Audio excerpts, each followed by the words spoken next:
നമസ്കാരം, ഫാൽക്കൺ സ്പേസിലേക്ക് എല്ലാവർക്കും സ്വാഗതം. ഞാൻ ആൽഫിയ ബഷീർ. അപ്പം നമ്മുടെ ഫിസിക്സിന്റെ മാരത്തോൺ കഴിഞ്ഞു. റിവിഷൻ എല്ലാവർക്കും കിട്ടിയെന്ന് വിചാരിക്കുന്നു.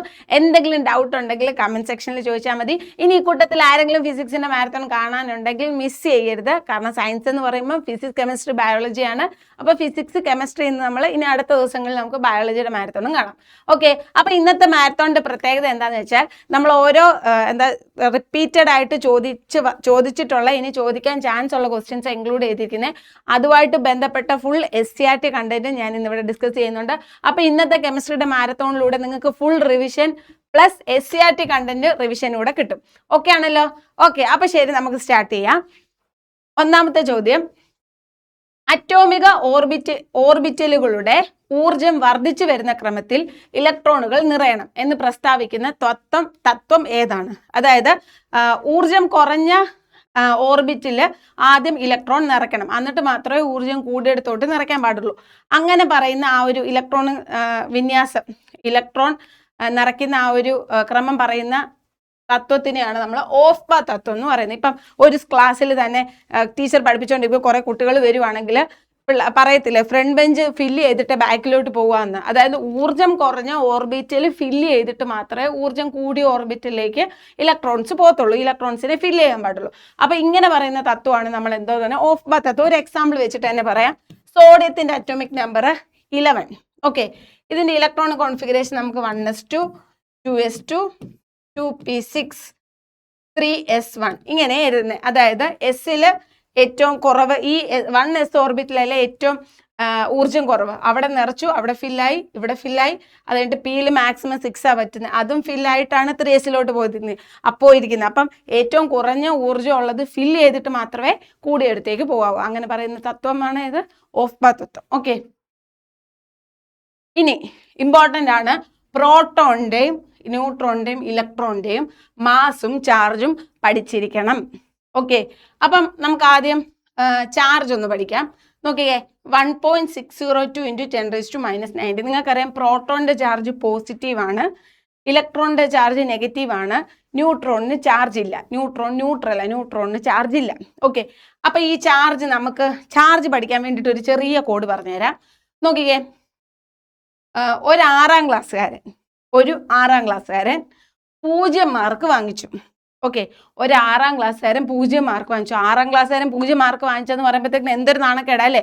അപ്പൊ ഈ 6ാം ക്ലാസ്സുകാരൻ 0 മാർക്ക് വാങ്ങിച്ചപ്പോൾ 2 ടീച്ചർമാർ വന്നിട്ട് അവന് 19 അടി കൊടുത്തു. ഓക്കെ, ഒരു 6ാം ക്ലാസ്സുകാരൻ 0 മാർക്ക് വാങ്ങിച്ചപ്പം 2 ടീച്ചർമാർ വന്ന് അവന് 19 അടി കൊടുത്തു. ഇത്രേ ഉള്ളൂ നമ്മുടെ കോഡ്. നോക്കിക്കേ, 6ാം ക്ലാസ്സുകാരൻ എത്ര മാർക്കാ വാങ്ങിച്ചേ? 0 മാർക്ക് കേട്ടോ, ഇവിടെ 0 ആണേ. ഓക്കെ, 6ാം ക്ലാസ്സുകാരൻ 0 മാർക്ക് വാങ്ങിച്ചപ്പോഴത്തേക്കിന് എന്ത് ചെയ്തു? 2 ടീച്ചർമാർ വന്നിട്ട് അവൻ എന്ത് കൊടുത്തു? എത്ര അടി കൊടുത്തു? 19 അടി കൊടുത്തു. അപ്പൊ അതെന്താണ്? ഇതാണ് നമ്മുടെ കോഡ്. അപ്പൊ നമുക്ക് കോഡ് വെച്ചിട്ട് എങ്ങനെയാണ്? 1. 6ാം ക്ലാസ്സുകാരൻ 0 മാർക്ക് വാങ്ങിച്ചപ്പം 2 ടീച്ചർമാർ വന്നിട്ട് 19 അടി കൊടുത്തു. അപ്പൊ 1.602 × 10⁻⁻90. ഒരു 6ാം ക്ലാസ്സുകാരൻ 0 മാർക്ക് വാങ്ങിച്ചപ്പം 6ാം ക്ലാസ്സുകാരൻ 0 മാർക്ക് വാങ്ങിച്ചപ്പോൾ 2 ടീച്ചർ വന്നിട്ട് 19 അടി കൊടുത്തു. 2 ടീച്ചറും കൂടെ 19 അടി കൊടുത്തു കേട്ടോ. ഓക്കെ, ജസ്റ്റ് ഓർക്കാൻ വേണ്ടിയിട്ട് ഒരു ഇമേജ് ഇട്ടേ ഉള്ളൂ കേട്ടോ. അപ്പൊ അത് പഠിക്കുക. അപ്പൊ അത് പ്ലസ് ഇട്ടാൽ അത് പ്രോട്ടോണിന്റെ ചാർജായി, മൈനസ് ഇട്ടാൽ ഇലക്ട്രോണിന്റെ ചാർജായി. ഇനി അതുപോലെ തന്നെ പ്രോട്ടോണിന്റെ മാസ് നോക്കിക്കേ, 1.67 × 10⁻⁻27. അത് നിങ്ങൾ എങ്ങനെയും പഠിക്കട്ടോ, അതിന് കോഡൊന്നുമില്ല. ഓക്കെ, പ്രോട്ടോണിന്റെ ന്യൂട്രോണിന്റെ മാസ് എന്താണ്? സെയിമാ. അപ്പം 1.67 × 10⁻⁻27. ഇനി ഇലക്ട്രോണിന്റെ മാസ് 9.11 × 10⁻31. അപ്പം പ്രോട്ടോൺ, ന്യൂട്രോൺ, ഇലക്ട്രോണിലെ ഏറ്റവും മാസ് കുറവ് ഏതാണ്? ഇലക്ട്രോണിനാണ്. പവർ കണ്ടോ? നിങ്ങൾ ഇങ്ങനെ വിചാരിക്കും 1.6 9.1. അപ്പൊ ഇലക്ട്രോണിന്റെ മാസ് കൂടുതലെന്ന് വിചാരിക്കരുത്. പവർ നോക്കുക, പവറിലെ ഏറ്റവും കുറവ് ഏതാണ്? -31 അല്ലേ കുറവ്. അപ്പം ഇലക്ട്രോണിനാണ് എന്തെന്ന് പറയുന്നത്? മാസ് കുറവ്. തെറ്റാണോ? ഓക്കെ, അപ്പോൾ ഒരു 6ാം ക്ലാസ്സുകാരൻ 0 മാർക്ക് വാങ്ങിച്ചപ്പോൾ 2 ടീച്ചർമാർ വന്നിട്ട് 19 അടി കൊടുത്തു. 1.602 × 10⁻⁻90. അത് ചാർജ്. ഓക്കെ, പിന്നെ മാസ് കാണാതെ പഠിക്കുക. Okay, set. അടുത്തത്, ആറ്റത്തിലെ അവയവ കണികകളുടെ സബ് അറ്റോമിക് പാർട്ടിക്കിൾസ് വിഭജനവുമായി ബന്ധപ്പെട്ട് താഴെ പറയുന്ന പ്രസ്താവനകളിൽ ശരിയായവ ഏതെല്ലാം? ശരിയായവയാണ് ചോദിച്ചിരിക്കുന്നത്. ഓക്കെ, നമുക്ക് നോക്കാം. ഇലക്ട്രോണുകളെ വീണ്ടും വിഭജിക്കാൻ കഴിയാത്തതിനാൽ അവയെ യഥാർത്ഥ മൗലിക കണങ്ങളായി പരിഗണിക്കുന്നു. ഇതിനു മുമ്പ് ഞാൻ ഒരു SCERT കണ്ടന്റ് ഒന്ന് ഡിസ്കസ് ചെയ്തിട്ട് നമുക്ക് ക്വസ്റ്റ്യനിലേക്ക് പോകാം. ഒന്ന് നോക്കിക്കേ, എന്താ മൗലിക കണങ്ങൾ എന്ന് പറഞ്ഞാൽ? ഒരാറ്റത്തെ വിഭജിക്കാമെന്നും അതിലെ പ്രോട്ടോൺ ന്യൂട്രോൺ, അതായത് ആറ്റത്തെ വിഭജിച്ച് നമുക്ക് പ്രോട്ടോൺ ന്യൂട്രോൺ, പ്രോട്ടോൺ ന്യൂട്രോൺ, അതിൽ ആറ്റത്തിൻ്റെ അകത്ത് ഇലക്ട്രോൺസ് ഒക്കെ ഉണ്ടെന്ന് നമുക്കറിയാലോ. ഇനി ഈ പ്രോട്ടോണിനെ ന്യൂട്രോണിനെ നമുക്ക് വീണ്ടും വിഭജിക്കാൻ പറ്റും. അതായത് പിന്നീടുള്ള പഠനങ്ങൾ പറയുന്നത് എന്താണെന്ന് വെച്ചാൽ 3 ക്വാർക്കുകൾ ചേർന്നാണ് പ്രോട്ടോണും അതുപോലെ 3 ക്വാർക്കുകൾ ചേർന്നാണ് ന്യൂട്രോണും ഉണ്ടാകുന്നത്. അതായത് 2 അപ്പ് ക്വാർക്കും 1 ഡൗൺ ക്വാർക്കും കൂടെ ചേർന്നാണ് ന്യൂട്രോൺ ഉണ്ടാകുന്നത്, അതുപോലെ പ്രോട്ടോൺ ഉണ്ടാകുന്നത്. അതുപോലെ തന്നെ 2 ഡൗൺ ക്വാർക്കും 1 അപ്പ് ക്വാർക്കും കൂടെ ചേർന്നാണ് ന്യൂട്രോൺ ഉണ്ടാകുന്നത്. ഇങ്ങനെയാണ് പഠനങ്ങൾ പറയുന്നത്. അപ്പം പ്രോട്ടോണിനെയും ന്യൂട്രോണിനെയും പിന്നെയും ഡിവൈഡ് ചെയ്യാമെന്ന് കണ്ടെത്തി. മനസ്സിലായോ? അപ്പോൾ അത് എന്ത് പെടത്തില്ല? മൗലിക കണങ്ങളിൽ പെടത്തില്ല. എന്നാൽ ഇലക്ട്രോണിനെ പിന്നെ നമുക്ക് എന്ത് ചെയ്യാൻ പറ്റത്തില്ല? വിഭജിക്കാൻ പറ്റത്തില്ല. അപ്പം ഇലക്ട്രോൺ മാത്രമേ എന്ത് ചെയ്യത്തുള്ളൂ? മൗലിക കണങ്ങളിൽ പെടത്തുള്ളൂ. ഓക്കെ, മനസ്സിലായോ? ആറ്റത്തെ പണ്ട് ആദ്യം പറഞ്ഞ എന്താണ്? ആറ്റം ഇൻഡിവിസിബിൾ ആണ്, ചെറിയ വിഭജിക്കാൻ കഴിയില്ലെന്നൊക്കെയാ. ഓക്കെ, അപ്പം പിന്നീട് നമ്മൾ പറഞ്ഞ എന്താണ്? ആറ്റത്തിൻ്റെ അകത്ത് പ്രോട്ടോൺ, ന്യൂട്രോൺ, ഇലക്ട്രോൺ ഉണ്ട്. ഈ പ്രോട്ടോണിനെ ന്യൂട്രോണിനെയും വീണ്ടും നമുക്ക് എന്ത് ചെയ്യാൻ പറ്റും? വിഭജിക്കാൻ പറ്റും. അതായത് 2 ഡൗൺ ക്വാർക്കും 1 അപ്പ് ക്വാർക്കും കൂടെ ചേർന്നാണ് ന്യൂട്രോൺ ഉണ്ടാകുന്നത്. അതുപോലെ 2 അപ്പ് ക്വാർക്കും 1 ഡൗൺ ക്വാർക്കും കൂടെ ചേർന്നാണ് പ്രോട്ടോൺ ഉണ്ടാകുന്നത്. പക്ഷേ ഇലക്ട്രോൺ എന്ന് പറയുന്നത് നമുക്ക് വിഭജിക്കാൻ പറ്റത്തില്ല. അപ്പോൾ മൗലിക കണങ്ങളിൽ പെടുന്ന എന്താണ്? ഇലക്ട്രോൺ ആണ്. അത്രേ ഉള്ളൂ. നോക്കിക്കേ, അതിനാൽ അവയെ മൗലിക കണങ്ങളായി ആരെയൊക്കെ? പ്രോട്ടോണിനെയും ഇലക്ട്രോണിനെയും, പ്രോട്ടോണും ന്യൂട്രോണും ഉണ്ടാവുന്നത് 3 ക്വാർക്കുകൾ കൂടി ചേർന്നാണ്. ഓക്കെ, അതിനാൽ അവയെ മൗലിക കണങ്ങളിൽ പരിഗണിക്കുന്നത് അല്ല. എന്നാലോ ഇലക്ട്രോണുകളെ വീണ്ടും വിഭജിക്കാൻ കഴിയാത്തതിനാൽ അതൊരു മൗലിക കണമാണ്. SCERT ആയതുകൊണ്ട് അതിൽ നിന്ന് ക്വസ്റ്റ്യൻസ് ചോദിക്കും. ഓക്കെ, അപ്പോൾ ഓർത്തിരിക്കുക, ഇലക്ട്രോണിനെ വിഭജിക്കാൻ കഴിയാത്തത് കൊണ്ട് അത് മൗലിക കണമാണ്. പ്രോട്ടോണും ന്യൂട്രോണും 3 ക്വാർക്കുകൾ ചേർന്നുണ്ടാവുന്നത് കൊണ്ട് അത് മൗലിക കണത്തിൽ പെടുന്നില്ല. ഓക്കെ, അതുപോലെ തന്നെ ഒരു കാര്യം കൂടെ പറഞ്ഞോട്ടെ. നമ്മുടെ proton finger print, identity card എന്നറിയപ്പെടുന്ന ഒരു പ്രോട്ടോൺ, ഒരാറ്റം ഏതെന്ന് നിശ്ചയിക്കുന്നത് അതിലെ പ്രോട്ടോൺ നമ്പറാണ്. പ്രോട്ടോൺ നമ്പർ 10 ആണെങ്കിൽ അത് നിയോൺ, പ്രോട്ടോൺ നമ്പർ 2 ആണെങ്കിൽ അത് ഹീലിയം. അപ്പോൾ ഒരാറ്റത്തിലെ ഒരാറ്റം ഏതെന്ന് നിശ്ചയിക്കുന്നത് അതിലെ പ്രോട്ടോൺ നമ്പറാണ്. അപ്പം ഞാൻ ആരെന്ന് നിശ്ചയിക്കുന്നത് എന്താണെന്ന് വെച്ചാൽ അതിനല്ല നമ്മൾ ID കാർഡ്, ഫിംഗർ പ്രിന്റ് എന്നൊക്കെ പറയുന്നത്. ഓക്കെ, അപ്പോൾ ഒരാറ്റത്തിൻ്റെ ID കാർഡ് അല്ലെങ്കിൽ ഫിംഗർ പ്രിന്റ് എന്നെല്ലാം പറയുന്നത് എന്താണ്? പ്രോട്ടോൺ ആണ്. ഓക്കെ, ഒരാറ്റത്തിലെ പ്രോട്ടോണുകളുടെ ഇലക്ട്രോണുകളുടെ എണ്ണം എപ്പോഴും എന്തായിരിക്കും? തുല്യമായിരിക്കും. ഓക്കെ, ആറ്റത്തിൻ്റെ കാര്യമാണ് പറഞ്ഞത്, അയോണിൻ്റെ കാര്യമല്ല, ആറ്റത്തിൻ്റെ കാര്യം. ഓക്കെ, ഇനി നമുക്ക് നമ്മുടെ ക്വസ്റ്റ്യനിലേക്ക് കടക്കാം. ഇലക്ട്രോണുകളെ വീണ്ടും വിഭജിക്കാൻ കഴിയാത്തതിനാൽ അവയെ യഥാർത്ഥ മൗലിക കണങ്ങളായി പരിഗണിക്കുന്നു. ശരിയാണ്. പ്രോട്ടോണുകളും ന്യൂട്രോണുകളും മറ്റ് ചെറു കണികകളാൽ നിർമ്മിതമായതിനാൽ അവയെ ശാസ്ത്രീയമായി മൗലിക കണങ്ങളായി കണക്കാക്കുന്നില്ല. അതും ശരിയാണ്. പ്രോട്ടോണുകളും ന്യൂട്രോണുകളും 4 ക്വാർക്കുകൾ ഒന്നിച്ച് ചേർന്നാണ് രൂപപ്പെടുന്നത്. 4 അല്ലല്ലോ, 3 അല്ലേ? അല്ലേ? അപ്പം അത് തെറ്റാ. അപ്പം ശരിയായിട്ടുള്ളത് ഏതൊക്കെയാന്ന് നോക്കിക്കേ. Option A 1ഉം 2ഉം. ഓക്കെ ആണല്ലോ? Option A 1ഉം 2ഉം. ഓക്കെ, അടുത്ത നോക്കാം. ഇനി ഞാൻ ഇത് നിങ്ങൾക്ക് ഓർമ്മയുണ്ടോ? അതായത് നമ്മുടെ ഷെല്ല്, ആറ്റത്തിൽ എത്ര ഷെല്ലുണ്ട്? K, L, M എന്നിങ്ങനെ 4 ഷെല്ലുണ്ട്. ഫസ്റ്റ് ഷെല്ല്, അതായത് ഫസ്റ്റ് ഷെല്ലിൽ ഒന്നാമത്തെ ഷെല്ലിനെ നമ്മൾ K എന്ന് പറയുന്നത്, രണ്ടാമത്തെ സെക്കൻഡ് ഷെല്ലിനെയാണ് L എന്ന് പറയുന്നത്, മൂന്നാമത്തെ ഷെല്ല് M, നാലാമത്തെ ഷെല്ല് N. ഈ ഓരോ ഷെല്ലിലും എത്ര ഇലക്ട്രോൺസ് ഉൾക്കൊള്ളും എന്നുള്ളത് നിങ്ങൾ പഠിച്ചിരിക്കുന്നത്. അതിൻ്റെ ഇക്വേഷനാണ് 2n². 2n². N എന്ന് പറയുന്നത് ഈ എത്രാമത്തെ ഷെല്ലാണെന്നുള്ളതാണ്. അതായത് ഒന്നാമത്തെ ഷെല്ലാണെങ്കിൽ N1, രണ്ടാമത്തെ ഷെല്ലാണെങ്കിൽ N2, മൂന്നാമത്തെ ഷെല്ലാണെങ്കിൽ N3. അപ്പം ഒരു ഷെല്ലിൽ എത്ര ഇലക്ട്രോൺസ് ഉൾക്കൊള്ളും? പെട്ടെന്ന് നിങ്ങളോട് ചോദിക്കും N ഷെല്ലിൽ എത്ര ഇലക്ട്രോൺസ് ഉൾക്കൊള്ളുമെന്ന്. അപ്പം N ഷെല്ലിൽ K, L, M, N. N എത്രാമത്തെ ഷെല്ലാണ്? നാലാമത്തെ ഷെല്ല്. അപ്പം 2 × 4². 2 × 4² എത്ര? 32 കിട്ടും. ഓക്കെ, അപ്പം അങ്ങനെയാണ് ഒരു ഷെല്ലിൽ എത്ര ഇലക്ട്രോൺസ് ഉൾക്കൊള്ളൂ എന്ന് മനസ്സിലാക്കുന്നത്. അപ്പോൾ ആ ഇക്വേഷൻ ഓർത്തിരിക്കുക, 2n², K, L, M, N, 1, 2, 3, 4. Okay, ഇനി അടുത്ത ചോദ്യം. ക്രോമിയം അറ്റോമിക് നമ്പർ കൊടുത്തിട്ടുണ്ട് ക്വസ്റ്റ്യന് 24 എന്ന മൂലകത്തിന്റെ ശരിയായ ഇലക്ട്രോൺ വിന്യാസം, ഇലക്ട്രോൺ കോൺഫിഗറേഷൻ ഏതാണ്? ഓക്കെ, അപ്പൊ ആർഗൺ എഴുതാൻ അറിയാലോ. ആർഗണിന്റെ അറ്റോമിക് നമ്പർ 18. ആർഗണിന്റെ അറ്റോമിക് നമ്പർ 18. അപ്പൊ ആർഗൺ ഇട്ടിട്ട് ഒരു സ്ക്വയർ ബ്രാക്കറ്റ് ഇട്ട്, അതായത് 18 കഴിഞ്ഞിട്ടുള്ളത് പിന്നെ നമ്മൾ എഴുതിയാൽ മതി. ഓക്കെ, ഇവിടെ നോക്കിക്കേ, 3d4 4s2 3d5 4s1. Okay, അതിന് മുമ്പ് ഒരു കാര്യം പറയട്ടെ. സാധാരണയായിട്ടും ഈ സാധാരണ എലമെന്റ്സിന്റെ ഇലക്ട്രോണിക് കോൺഫിഗറേഷൻ എഴുതുന്നതിൽ നിന്ന് ഒരു എക്സെപ്ഷണൽ കേസാണ് കോപ്പറിനും ക്രോമിയത്തിനും. അതെന്തുവാന്ന് ഞാൻ പറഞ്ഞുതരാം. ക്രോമിയത്തിന്റെ അറ്റോമിക് നമ്പർ 24ഉം കോപ്പറിന്റെ അറ്റോമിക് നമ്പർ 29ഉം. അപ്പം സാധാരണമായിട്ട് നമ്മൾ എഴുതുന്നത് 3d കഴിഞ്ഞിട്ട് 4s 3d 4s, അങ്ങനെ 4siനേക്കാളും എന്താ എനർജി കൂടുതലില്ല 3dയിൽ. 3dയിൽ ഫില്ല് ചെയ്തിട്ട് നമ്മൾ എന്ത് ചെയ്യും, 4siലോട്ട് പോകും. ഓക്കെ, അപ്പൊ ഇവിടെ നോക്കിക്കേ, നമ്മൾ സാധാരണ 3d 4siൽ 2 കൊടുത്തു, അത് കഴിഞ്ഞിട്ട് 3dയിലേക്ക് 4ഉം കൊടുത്തു.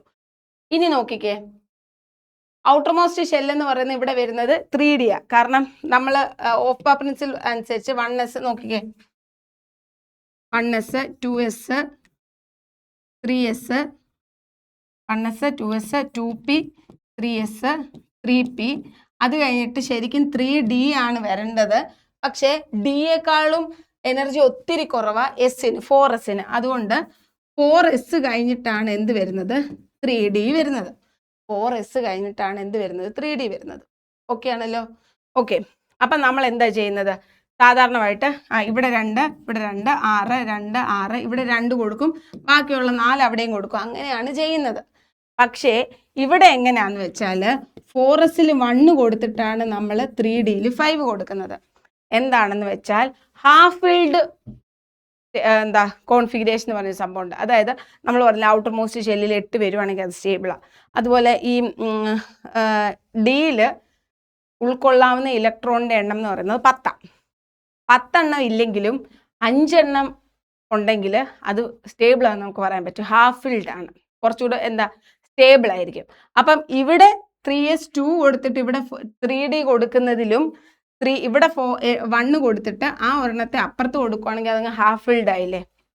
ഓക്കെ, അപ്പോൾ ആ ഹാഫ് ഫിൽഡ് ഹാഫ് ഫിൽഡ് ആക്കാൻ വേണ്ടിയിട്ടാണ് ഔട്ടർ മോസ്റ്റ് ഷെല്ലിൽ എന്ത് കൊടുക്കുന്നത്, ഇവിടെ 5 എണ്ണം കൊടുക്കുന്നത്. അപ്പോൾ സാധാരണ നമ്മൾ എക്സ്പെക്ട് ചെയ്യും ഇങ്ങനെ ആയിരിക്കും, 4s2 കഴിഞ്ഞിട്ട് 3d4 ആയിരിക്കും എന്ന് വിചാരിക്കുന്നത്. പക്ഷെ അങ്ങനെയല്ല, 4sൽ 1 കൊടുത്തിട്ടാണ് നമ്മൾ എന്ത് ചെയ്യുന്നത്, 3dയിൽ 5 കൊടുക്കുന്നത്. അതുപോലെ തന്നെ എന്താണ് കോപ്പറിന് നോക്കിക്കേ, 3d 9 4s2 അങ്ങനെയാണ് എഴുതേണ്ടത്. 3d 9 4s2 എന്നാണ് എഴുതേണ്ടത്. പക്ഷേ ഇവിടെ എങ്ങനെയാണ് ഫുൾഫിൽഡ് ആക്കാൻ വേണ്ടിയിട്ട്, ഡിയിൽ 10 കിട്ടുവാണെങ്കിൽ അത് ഫുൾഫിൽഡ് ആവുമല്ലോ. ഫുൾഫിൽഡ് ആക്കാൻ വേണ്ടിയിട്ട് ഇവിടെ 10 കൊടുക്കും, ഇവിടെ 1 കൊടുക്കും. ഓക്കെ, അപ്പം ക്ലിയർ ആയെന്ന് വിശ്വസിക്കുന്നു. ഓർത്തിരിക്കുക, കോപ്പറും ക്രോമിയവും എക്സെപ്ഷൻ ആണെന്ന് ഓർത്തിരിക്കുക. കോപ്പറിൻ്റെയും ഡി ഓർബിറ്റലിന് ഒരു പ്രത്യേകത ഉണ്ട്, ഹാഫ് ഫിൽഡ് എന്നൊരു സംഭവം ഉണ്ട്. അതായത് 5 ആണെങ്കിൽ അത് ഫിൽഡാ, 10 ആണെങ്കിൽ ഫിൽഡാ. അപ്പം 5ഉം 10ഉം ആക്കാൻ വേണ്ടിയിട്ട് എന്ത് ചെയ്യുന്നു, തൊട്ട് മുമ്പുള്ള ഷെല്ലിൽ നിന്ന് ഒരു ഇലക്ട്രോണിനെ അപ്പുറത്തോട്ട് കൊടുക്കും. ഓക്കെ, ഇത് 3d5 4s1 എന്നും എഴുതാം, 4s1 3d5 എന്നും എഴുതാം. എങ്ങനെ എഴുതിയാലും കറക്റ്റാണ് കേട്ടോ. ചിലരിൽ ഇങ്ങനെയും കൊടുത്തിട്ടുണ്ട്, ചിലതിൽ ഇങ്ങനെയും കൊടുത്തിട്ടുണ്ട്. ഓക്കെ, അപ്പൊ ഇവിടെ എങ്ങനെയാ വരുന്നത് നോക്കിക്കേ, 3d5 4s1 3d5 4s1. Okay, അടുത്ത ചോദ്യം, ക്രോമിയത്തിന്റെ അറ്റോമിക് നമ്പർ 24 ശരിയായ സബ്ഷെൽ ഇലക്ട്രോൺ വിന്യാസം താഴെ പറയുന്നവയിൽ ഏതാണ്? ക്രോമിയത്തിന്റെ അറ്റോമിക് നമ്പർ 24 എന്ന് തന്നിട്ടുണ്ട്. അപ്പൊ 1s 2s 2p 3s 3p 4s കഴിഞ്ഞിട്ടാണ് നമ്മൾ 3d എഴുതുന്നത് ആണല്ലോ.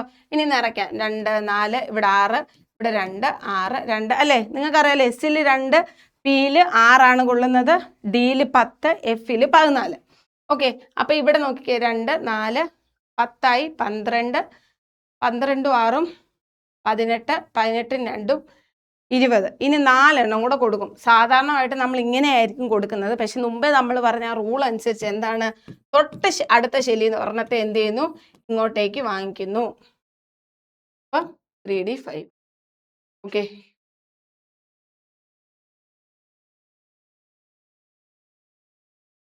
ഓക്കെ, അപ്പം ക്രോമിയത്തിൻ്റെത് ആർഗൺ തന്നിട്ടും ചോദിക്കാം, അല്ലെങ്കിൽ ഇങ്ങനെ ഫുൾ കോൺഫിഗറേഷനും ചോദിക്കാം കേട്ടോ. അപ്പോൾ ഇതൊന്ന് മനസ്സിലാക്കി വെച്ചോ, ഇമ്പോർട്ടൻ്റ് ആണ്. ഈ സബ്ഷെൽ ഇലക്ട്രോണിക് കോൺഫിഗറേഷൻ എഴുതാനൊക്കെ നിങ്ങൾക്ക് അറിയാമല്ലോ, അതിലേക്ക് ഞാൻ കൂടുതൽ പോകുന്നില്ല, അതൊക്കെ അറിയാമെന്ന് വിശ്വസിക്കുന്നു. അപ്പോൾ ഈ ഒരു കാര്യം മാത്രം ഒന്ന് ഓർത്തിരിക്കുക.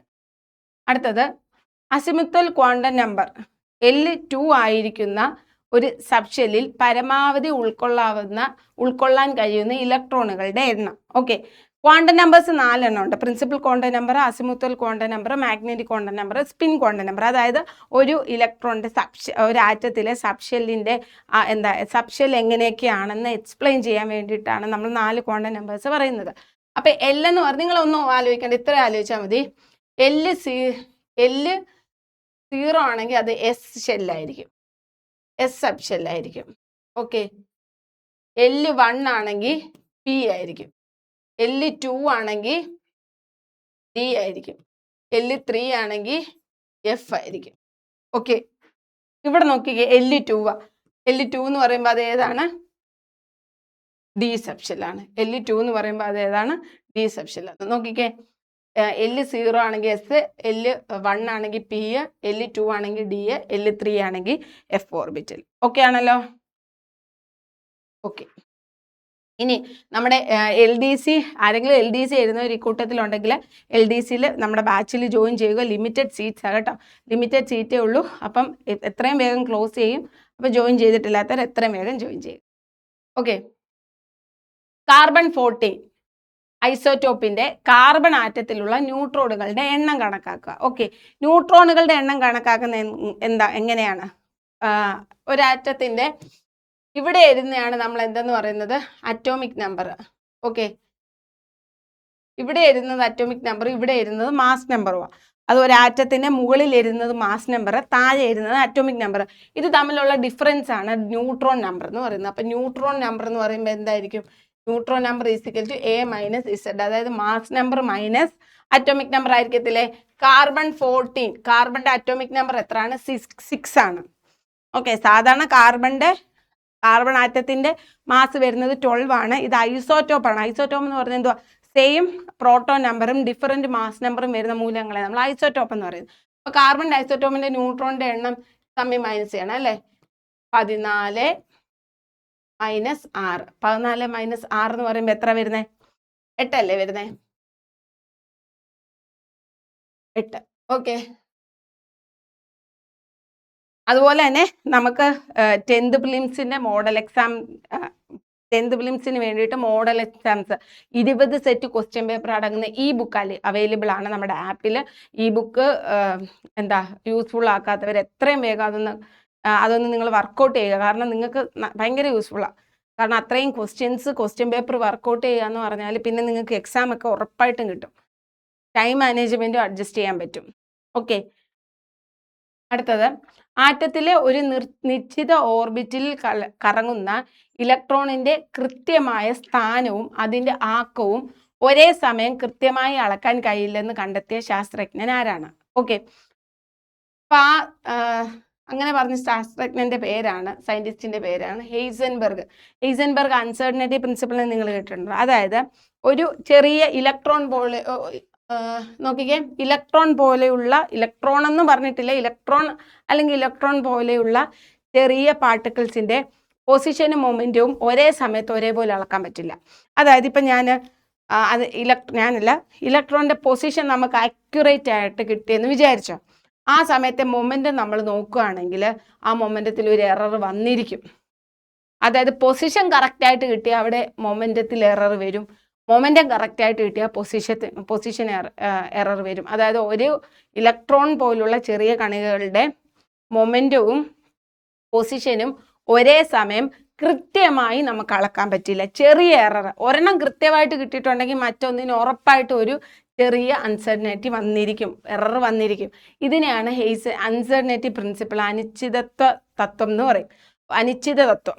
ഓക്കെ, അൺസർട്ടനിറ്റി പ്രിൻസിപ്പിൾ ഇത് കണ്ടുപിടിച്ചത് ആരാണ്? ഹെയ്സൻബർഗ് ആണ്. ഒരാറ്റത്തിലെ ഒരു നിശ്ചിത ഓർബിറ്റിൽ കറങ്ങുന്ന ഇലക്ട്രോണിൻ്റെ സ്ഥാനവും അതിൻ്റെ ആക്കവും ഒരേ സമയം കൃത്യമായിട്ട് അളക്കാൻ പറ്റില്ല. ഓക്കെ ആണല്ലോ? ഓക്കെ,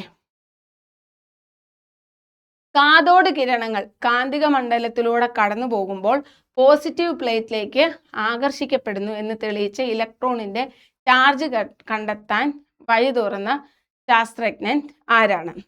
ഓക്കെ, നോക്കിക്കേ, കാഥോഡ് റേസ് എന്താണെന്നറിയോ? കാഥോഡ് റേസ് ഇത് കണ്ടുപിടിച്ചത് ജെ തോംസൺ ആണ്. J Thomson. കാഥോഡ് റേസ് എന്തൊക്കെയാണെന്ന് നമുക്കിപ്പോ ഒന്ന് പറയാം. നോക്കിക്കേ, അപ്പൊ ജെ തോംസന്റെ ഒരു എക്സ്പെരിമെന്റ് കൊടുത്തേക്കുന്നത്. ഇവിടെ നോക്കിക്കേ, ഇങ്ങനെ കാഥോഡ് റേസ് ഇങ്ങനെ വരികയാണ്. ഇവിടെ വൈദ്യുത മണ്ഡലം, അതായത് മാഗ്നറ്റിക് ഫീൽഡ് വെച്ചിട്ടുണ്ട്. അപ്പം ഇദ്ദേഹം മാഗ്നറ്റിക് ഫീൽഡ് അല്ല, ഇലക്ട്രിക് ഫീൽഡ് വെച്ചിട്ടുണ്ട്. അതായത് പോസിറ്റീവും നെഗറ്റീവും വൈദ്യുത മണ്ഡലം വെച്ചിട്ടുണ്ട്. ഇതുവരെ കാഥോഡ് റേസ് കടത്തിവിടുക. അപ്പൊ ഈ കാഥോഡ് റേസ് കടത്തിവിട്ടപ്പോൾ ഇദ്ദേഹം നോക്കിയപ്പോൾ പോസിറ്റീവിലേക്ക് ഇതെല്ലാം അട്രാക്ട് ചെയ്യുക. ഈ കാഥോഡ് റേസ് എങ്ങോട്ടേക്ക് അട്രാക്ട് ചെയ്യുന്നു? പോസിറ്റീവിലേക്ക് അട്രാക്ട് ചെയ്യുന്നു. നിങ്ങൾക്കറിയാം, ലൈറ്റ് ചാർജസ് എന്ത് ചെയ്യും? റിപ്പൽ ചെയ്യും. അൺലൈക്ക് ചാർജസ് അട്രാക്ട് ചെയ്യും. കൊച്ചിലെ പഠിച്ചിട്ടുണ്ടാവുമല്ലോ, എന്താ? വിപരീത ചാർജുകൾ അട്രാക്ട് ചെയ്യും, ഒരേപോലെയുള്ള ചാർജുകൾ റിപ്പൽ ചെയ്യുമെന്ന്. അപ്പം ഈ കാഥോഡ് റേസ് പോയി അട്രാക്ട് ചെയ്യുന്നത് പോസിറ്റീവ് ചാർജിലോട്ടാണ്. അപ്പം കാഥോഡ് റേസിന്റെ ചാർജ് എന്തായിരിക്കും? നെഗറ്റീവ് ആയിരിക്കത്തില്ലേ? നെഗറ്റീവ് അല്ലേ പോസിറ്റീവിലോട്ട് പോയി അട്രാക്ട് ചെയ്യത്തുള്ളൂ. കാഥോഡിന് നെഗറ്റീവ് ആയതുകൊണ്ടല്ലേ അത് പോസിറ്റീവിലോട്ട് അട്രാക്ട് ചെയ്യുന്നത്. അപ്പൊ കാഥോഡ് റേസിന്റെ ചാർജ് ഏതാണ്? നെഗറ്റീവ് ചാർജ് ആണെന്ന് കണ്ടെത്തി. ഇത് കണ്ടെത്തിയത് ആരാണ്? ജെ തോംസൺ ആണ്. ഓക്കെ, കാഥോഡ് രശ്മിയുടെ പാതയുടെ ഇരുഭാഗത്തായിട്ട് വൈദ്യുത മണ്ഡലം പ്രയോഗിക്കുമ്പോൾ ഈ രശ്മികൾ പോസിറ്റീവ് ഭാഗത്തേക്ക് ആകർഷിക്കപ്പെടുന്നതായിട്ട് കാണപ്പെടുന്നു. ഇതിൽ നിന്നും കാഥോഡ് രശ്മികൾക്ക് നെഗറ്റീവ് ചാർജ് ഉണ്ടെന്ന് മനസ്സിലാക്കാം. നെഗറ്റീവ് ചാർജ് ഉണ്ട്. അപ്പൊ ഈ ഒരു ഇദ്ദേഹത്തിന് മനസ്സിലായി കാഥോഡ് രശ്മികൾക്ക് നെഗറ്റീവ് ചാർജ് ഉണ്ട്, അതിൽ ഇലക്ട്രോൺസ് ഉണ്ടെന്ന് മനസ്സിലായി. ഈ ജെ തോംസൺ ആണ് ഈ ഇലക്ട്രോണിന്റെ ചാർജ് ബൈ മാസ് റേഷ്യോ കണ്ടുപിടിച്ചത്. അദ്ദേഹത്തിന് സെപ്പറേറ്റ് ചാർജ് എത്ര, മാസ് എത്ര എന്ന് കണ്ടുപിടിക്കാൻ പറ്റിയിട്ടില്ല. പക്ഷെ അദ്ദേഹം ആദ്യമായിട്ട് എന്താണ്, ഇലക്ട്രോണിന്റെ ചാർജും മാസും തമ്മിലുള്ള റേഷ്യോ ഇത്രയാണെന്ന് അദ്ദേഹം കണ്ടുപിടിച്ചു. ഓക്കെ, റേഷ്യോ കണ്ടുപിടിച്ചു. അതിനുശേഷം മില്ലിക്കൻ എന്ന് പറയുന്ന സയന്റിസ്റ്റ് വന്നിട്ട് സെപ്പറേറ്റ് അദ്ദേഹത്തിന്റെ ഓയിൽ ഡ്രോപ്പ് എക്സ്പെരിമെന്റ് വഴി എന്ത് ചെയ്തു? ചാർജ് കണ്ടുപിടിച്ചു. ചാർജ്, ഇലക്ട്രോണിന്റെ ചാർജ് കണ്ടുപിടിച്ചു. മനസ്സിലായോ? ഒന്നുകൂടെ പറയാം. ഇലക്ട്രോണിനെ ഈ കാഥോഡ് കിരണങ്ങൾ കടത്തി വിട്ടിട്ട് ഇലക്ട്രിക് ഫീൽഡ് കൊടുത്തപ്പോൾ കാഥോഡ് കിരണങ്ങൾ പോസിറ്റീവ് ചാർജിലായിട്ട് അട്രാക്ട് ചെയ്തു. അപ്പം ഈ കാഥോഡ് കിരണങ്ങളിൽ എന്തുണ്ട്? നെഗറ്റീവ് ചാർജ് കാണുകൊണ്ട് അതിന് ഇലക്ട്രോൺ എന്ന് പേര് കൊടുത്തു. അപ്പൊ ഇലക്ട്രോണിന് ചുമ്മാ വിളിച്ചാൽ പറ്റത്തില്ല. അത് ആ ഇലക്ട്രോണിന്റെ ചാർജ് മാസും ഒക്കെ എക്സ്പ്ലെയിൻ ചെയ്യണമല്ലോ. പക്ഷെ ഇദ്ദേഹം കുറേ എക്സ്പെരിമെന്റ് നടത്തിയിട്ട് ഇദ്ദേഹത്തിന് ചാർജ് മാസും സെപ്പറേറ്റ് കണ്ടുപിടിക്കാൻ പറ്റത്തില്ല. ചാർജ് ടു മാസ് റേഷ്യോ കണ്ടുപിടിച്ചു. ചാർജും മാസും തമ്മിലുള്ള റേഷ്യോ ഒരു വാല്യൂ അദ്ദേഹം കണ്ടുപിടിച്ചു. ഓക്കെ, ആ വാല്യൂ എത്രയാണെന്ന് നമുക്ക് നോക്കാം. നോക്കിക്കേ, ഇലക്ട്രോണിന്റെ E/m അനുപാതം, E/m എന്ന് പറഞ്ഞ ചാർജ് ടു മാസ് റേഷ്യോ എന്ന് പറയുന്നത് 1.76 × 10⁻11 കൂളം പെർ കിലോഗ്രാം ആണ്. ഇത് ഇമ്പോർട്ടൻ്റ് ആണ്, ആ വാല്യൂ ഇമ്പോർട്ടൻ്റ് ആണ്. ഇലക്ട്രോണിന്റെ ചാർജ് ടു മാസ് റേഷ്യോ എത്രയാണെന്ന് ചോദിക്കും. എത്രയാണ്? 1.76 × 10⁻11 കൂളം പെർ കിലോഗ്രാം. ഓക്കെ, അപ്പൊ ഇദ്ദേഹത്തിന് mass charge to mass ratio കിട്ടി. അതിനുശേഷം നമ്മുടെ മില്ലിക്കൻ വന്നിട്ട് എന്ത് ചെയ്തു? ഓയിൽ ഡ്രോപ്പ് പരീക്ഷണത്തിലൂടെ റോബർട്ട് മില്ലിക്കൻ വന്നിട്ട് ഓയിൽ ഡ്രോപ്പ് പരീക്ഷണത്തിലൂടെ ഇലക്ട്രോണിന്റെ ചാർജ് 1.6 × 10⁻19 ആണ് അല്ലേ? ഒരു ആറാം ക്ലാസ്സുകാരൻ 0 മാർക്ക് വാങ്ങിച്ചപ്പോഴത്തേക്കും 2 ടീച്ചർമാർ വന്ന് 19 അടി കൊടുത്തെന്ന് പറഞ്ഞില്ലേ? 1.602 × 10⁻19 ആണെന്ന് കണ്ടുപിടിച്ചു. അപ്പം അങ്ങനെ കിട്ടിയാൽ പിന്നെന്താ? E/m = നമുക്ക് കിട്ടി 1.76 × 10⁻11. ഇതിൽ നിന്ന് കിട്ടിയാൽ പിന്നെ മാസ് കണ്ടുപിടിക്കാൻ എളുപ്പമല്ലേ അല്ലേ? അപ്പം മൂല്യം കണ്ടുപിടിച്ചത്, ചാർജിന്റെ മലയാളം മൂല്യമല്ലേ? മൂല്യം മില്ലിക്കൻ ആണെന്ന് ഓർക്കുക. മൂല്യം കണ്ടുപിടിച്ചത് ആരാണ്? മില്ലിക്കൻ ആണ്. ചാർജ് ടു മാസ് റേഷ്യോ കണ്ടുപിടിച്ചത് അതാണ് ജെ തോംസൺ ആണ്. പിന്നെ ചാർജിന്റെ റേഷ്യോ കണ്ടുപിടിക്കാൻ പിന്നെ മാസ് അതിൽ നിന്ന് കണ്ടുപിടിക്കാമല്ലോ, അതും ജെ തോംസൺ ആണ്. ഓക്കെ, അപ്പൊ അങ്ങനെ ഓർത്തിരിക്കുക. മൂല്യം മില്ലിക്കൻ. ഏത് എക്സ്പെരിമെന്റ് ആണ്? Oil drop experiment. വാല്യൂ ഓർത്തിരിക്കുക. E/m വാല്യൂ, ഇലക്ട്രോണിന്റെ ചാർജും ഓർത്തിരിക്കുക. അടുത്ത ചോദ്യം, ഒരേ മാസ് നമ്പറും വ്യത്യസ്ത അറ്റോമിക നമ്പറും ഉള്ള ആറ്റങ്ങളെ പൊതുവായി വിളിക്കുന്നത് എന്താണ്? ഐസോടോപ്പ്, ഐസോബാർ, ഐസോട്ടോൺ ഒക്കെ എന്തുവാന്ന് ഒരു ഷോർട്സ് ഞാൻ ഈ കോഡിലൂടെ പറയുന്നുണ്ടായിരുന്നു. അറിയാത്തവരൊന്ന് കാണണേ. അതായത് ഐസോടോപ്പ്, പെട്ടെന്നൊന്ന് പറയാം. ഐസോടോപ്പ്, ടോപ്പില് P നമ്മളൊന്ന് ഓക്കെ, പി ഓർക്ക് isotope. Isotope means same proton number different mass number. Proton number same ആയിരിക്കും, മാസ് നമ്പർ ഡിഫറെൻ്റ് ആയിരിക്കും, അത് ഐസോടോപ്പ്. ഐസോബാർ, ഐസോബാറിൽ ബി നിങ്ങളൊന്ന് ഓർത്തിരിക്കണം. ഐസോബാറിൽ ബി ഫോർ ബോത്ത് എന്ന് ഓർത്താൽ മതി. ബോത്ത് എന്ന് പറഞ്ഞാൽ എന്താ? ബോത്ത് എന്ന് പറഞ്ഞാൽ പ്രോട്ടോൺ പ്ലസ് ന്യൂട്രോൺ ഓർത്താൽ മതി. B for both. ബോത്ത് എന്ന് പറഞ്ഞാൽ എന്താ? പ്രോട്ടോൺ പ്ലസ് ന്യൂട്രോൺ അല്ലേ? പ്രോട്ടോൺ പ്ലസ് ന്യൂട്രോൺ എന്ന് പറഞ്ഞാൽ അതെന്താണ്? മാസ് നമ്പർ അല്ലേ? അപ്പൊ ഐസോ ബാർ എന്ന് പറയുമ്പോൾ അവിടെ മാസ് നമ്പർ ആയിരിക്കും സെയിം. ഐസോടോൺ എന്ന് പറയുമ്പോഴത്തേക്കിന് അവിടെ എൻ നിങ്ങളൊന്ന് ഓർത്തിരിക്കുക, എൻ, അതായത് സെയിം ന്യൂട്രോൺ നമ്പർ. അപ്പൊ സെയിം പ്രോട്ടോൺ നമ്പർ ആണെങ്കിൽ അത് ഐസോടോപ്പ്. അപ്പൊ ഡിഫറെന്റ് മാസ് നമ്പർ ആയിരിക്കും. അപ്പൊ സെയിം പ്രോട്ടോൺ നമ്പറും ഡിഫറെന്റ് മാസ് നമ്പറും ആണെങ്കിൽ അത് ഐസോടോപ്പ്. സെയിം മാസ് നമ്പറും ഡിഫറെന്റ് അറ്റോമിക് നമ്പറും ആണെങ്കിൽ അത് ഐസോബാർ. സെയിം ന്യൂട്രോൺ നമ്പർ ആണെങ്കിൽ അത് ഐസോടോൺസ്. അപ്പം ഒരേ മാസ് നമ്പർ, മാസ് എന്ന് പറയുമ്പം പ്രോട്ടോൺ പ്ലസ് ന്യൂട്രോൺ മീൻസ് ബോസ് എന്ന് പറയുമ്പം ഐസോബാറുകൾ. ഓക്കെ, ഓർത്തിരിക്കുക. ഐസോബാർ കണ്ടോ? Same mass number different atomic number. Isotone same neutron number. Neutron number കാണുന്നത് എങ്ങനെ? Proton number minus mass number minus atomic number അല്ലേ? ഈ ഡിഫറൻസ് എടുക്കുമ്പോൾ സെയിം ആയിരിക്കും. ഐസോടോപ്പ് ആകുമ്പോൾ same atomic number different mass number. Okay, അടുത്ത ചോദ്യം നോക്കാം. പ്ലം പുഡിംഗ് മാതൃക തള്ളി പറഞ്ഞുകൊണ്ട് ആറ്റത്തിന്റെ ഭൂരിഭാഗ സ്ഥലവും ശൂന്യമാണെന്ന് കണ്ടെത്തിയ ആൽഫ കണിക വിസരണ പരീക്ഷണം നടത്തിയത് ഏത് വർഷമാണ്? ഓക്കെ, പ്ലം പുഡിംഗ് മാതൃക തള്ളി പറഞ്ഞുകൊണ്ട് ആറ്റത്തിന്റെ പ്ലം പുഡിംഗ് മാതൃക എന്തുവാണെന്ന് ഞാൻ പറഞ്ഞുതരാം. ഓക്കെ, ആറ്റത്തിന്റെ ഭൂരിഭാഗവും ശൂന്യമാണെന്ന് പറഞ്ഞിട്ട് ആൽഫ കണിക വിസരണ പരീക്ഷണം, ആൽഫ സ്കാറ്ററിംഗ് എക്സ്പെരിമെന്റ് നടത്തിയ വർഷമാണ് 1911. ഓക്കെ, അപ്പൊ എന്തോ അപ്പൊ ഇതുമായിട്ട് ബന്ധപ്പെട്ട ഈ വർഷങ്ങളൊക്കെ ഒന്ന് പഠിച്ചിരിക്കണേ. നോക്കിക്കേ, ഈ പ്രോട്ടോൺ ന്യൂട്രോൺ ഇലക്ട്രോൺ ഒക്കെ കണ്ടുപിടിച്ചത് കൂടുതലായിട്ട് ഞാൻ പറയുന്നില്ല. NRTC ഒക്കെ നിങ്ങൾ അറിയാമല്ലോ. ഓക്കെ, ഇവിടെ നോക്കിക്കേ, 1897 JJ Thomson, 1897 JJ Thomson electron കണ്ടെത്തി. 1911 റൂദർഫോർഡ് ന്യൂക്ലിയസ് കണ്ടെത്തി. 1913 ബോർ ആറ്റം മോഡൽ പരിഷ്കരിച്ചു. 1932 ജെയിംസ് ചാഡ്വിക്ക് ന്യൂട്രോൺ കണ്ടെത്തി. ഓക്കെ, അപ്പൊ ഇലക്ട്രോൺ കണ്ടെത്തിയത് 97, ന്യൂക്ലിയസ് കണ്ടെത്തിയത് 11, പിന്നെ ന്യൂട്രോൺ കണ്ടെത്തിയത് 32. അപ്പോൾ ഒന്ന് ഓർത്തിരിക്കും, 1897 ഇലക്ട്രോണ്. ഈ 11ഉം 13ഉം ഓർത്തിരിക്കാറ്. റൂദർഫോർഡ് കണ്ടുപിടിച്ച് കഴിഞ്ഞിട്ട് 2 വർഷം കഴിഞ്ഞപ്പോഴത്തേക്കിന് നീൽസ് ബോർ ആറ്റം മോഡൽ അവതരിപ്പിച്ചു. ഓക്കെ, ന്യൂക്ലിയസ് കണ്ടുപിടിച്ചു.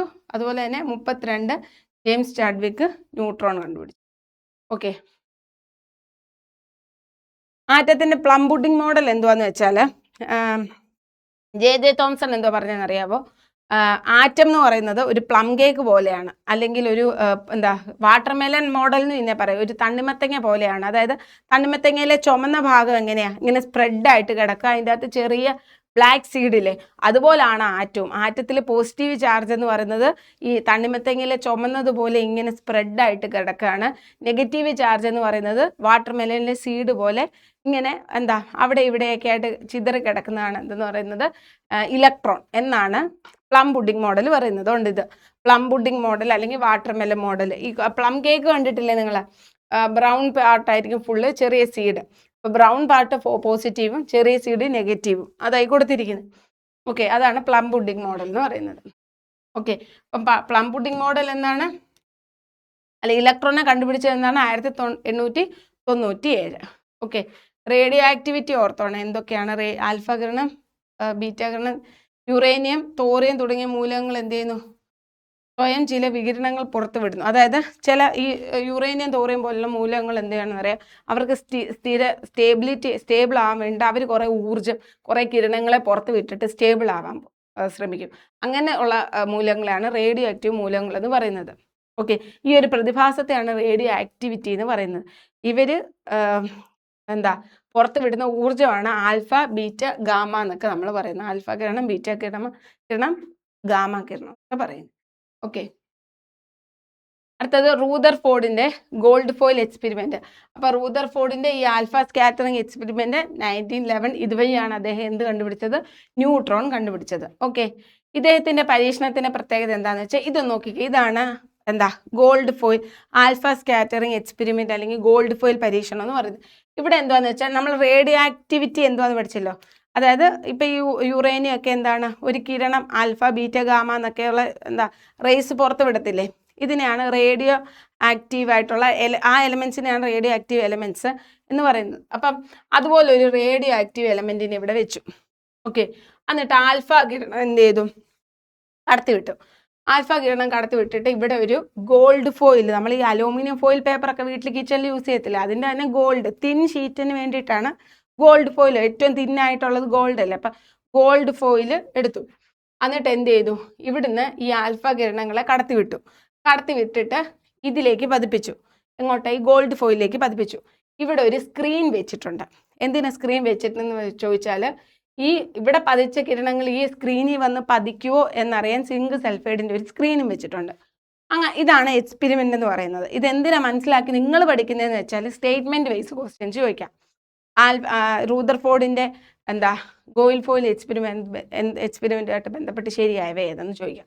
അപ്പം അത് മനസ്സിലാക്കിയിരുന്നു. ഇത് റേഡിയോ ആക്റ്റീവ് എലമെൻറ്റ്, ആൽഫ കിരണങ്ങൾ വരുന്നു, ഗോൾഡ് ഫോയിലിൽ പതിക്കുന്നു, സിങ്ക് സൾഫൈഡ് സ്ക്രീനും വെച്ചിട്ടുണ്ട്. ഓക്കെ, നോക്കിക്കേ, അദ്ദേഹം എന്തുവാ കണ്ടേ? ഭൂരിഭാഗം, അതായത് മോസ്റ്റ് ഓഫ് ദ ആൽഫ പാർട്ടിക്കിൾസും എന്താണ്? നേരെ അങ്ങ് കടന്നുപോയി. ഒരു ഡീവിയേഷനും ഇല്ലാതെ എന്ത് ചെയ്തു? നേരെ ഒരു വ്യതിയാനവും ഇല്ലാതെ നേരെ അങ്ങ് കടന്നുപോയി ഭൂരിഭാഗം ആൽഫ പാർട്ടിക്കിളും. കുറച്ച് ആൽഫ പാർട്ടിക്കിൾ എന്ത് ചെയ്തു? ഒന്ന് ഇവിടെ വന്ന് തട്ടിയിട്ടൊന്ന് ഡിഫ്ലക്റ്റ് ചെയ്തു. ഓക്കെ, ഇവിടെ വന്ന് തട്ടിയിട്ട് എന്ത് ചെയ്തു? ഒന്ന് ഡിഫ്ലക്റ്റ് ചെയ്തു. വളരെ കുറച്ച് എന്ത് ചെയ്തു? അവിടെ വന്ന് തട്ടിയിട്ട് നേരെ തിരിച്ചു പോന്നു. അങ്ങനെ 3 തരത്തിലുള്ള ആൽഫ പാർട്ടിക്കിൾ, 3 തരത്തിലുള്ള ഒബ്സർവേഷൻ അദ്ദേഹത്തിന് കിട്ടിയത്. ഒന്ന്, ആൽഫ പാർട്ടിക്കിൾസ് കൂടുതൽ ഭൂരിഭാഗം ആൽഫ പാർട്ടിക്കിളും എന്ത് ചെയ്യുന്നു? ആ ഗോൾഡ് ഫോയിലൂടെ നേരെ അങ്ങ് കടന്നുപോയി. വളരെ കുറച്ച് എന്ത് ചെയ്തു? അവിടെ തട്ടിയിട്ട് ഒരു സ്മോൾ ആംഗിൾസിൽ ഡീവിയേറ്റ് ചെയ്തു. വളരെ കുറച്ച് എന്ത് ചെയ്തു? അവിടെ തട്ടിയിട്ട് അതുപോലെ തന്നെ തിരിച്ചു വന്നു, 180 ഡിഗ്രിയിൽ തിരിച്ചു വന്നു. അപ്പം ഈ 3 എണ്ണം ഇദ്ദേഹം നിരീക്ഷിച്ച്, ഇദ്ദേഹത്തിൻ്റെ ഒബ്സർവേഷൻ, ഇതിൽ നിന്ന് ഇദ്ദേഹം എത്തിയ നിഗമനം എന്തുവാന്ന് നോക്കിക്കേ. ആറ്റത്തിന് ന്യൂക്ലിയസ് എന്നൊരു കേന്ദ്രഭാഗമുണ്ട്. ആറ്റത്തിന് ന്യൂക്ലിയസ് എന്ന ഒരു കേന്ദ്രഭാഗമുണ്ട്. അതായത് അതുകൊണ്ടാണ് ഈ ആൽഫ പാർട്ടിക്കിൾ എന്ന് പറയുമ്പോഴത്തേക്കിന് എന്താ? പോസിറ്റീവ് ചാർജാ. ഇത് വന്നിട്ട് ഒരു ഭാഗവും ഇല്ല, ഒരു ഡീവിയേഷനും ഇല്ലാതെ നേരെ പോയെന്ന് പറയുമ്പോഴത്തേക്കിന് അവിടെ എന്താണ്? ആറ്റത്തിൻ്റെ ഭൂരിഭാഗവും എന്താണ്? പൊള്ളയാണ്. പൊള്ളയായതുകൊണ്ടല്ലേ എന്താണ് ഒരു ഇതുമില്ലാതെ നേരെ കടന്നു പോയത്. ഓക്കെ, അപ്പോൾ ആ ഒരു ഭൂരിഭാഗം ആൽഫ പാർട്ടിക്കിൾ നേരെ കടന്നു പോയതിൽ നിന്ന് അദ്ദേഹത്തിന് മനസ്സിലായി ആറ്റത്തിൻ്റെ കൂടുതൽ ഭാഗവും എന്താണ്? പൊള്ളയാണ്, എംപ്റ്റി ആണെന്ന് മനസ്സിലായി.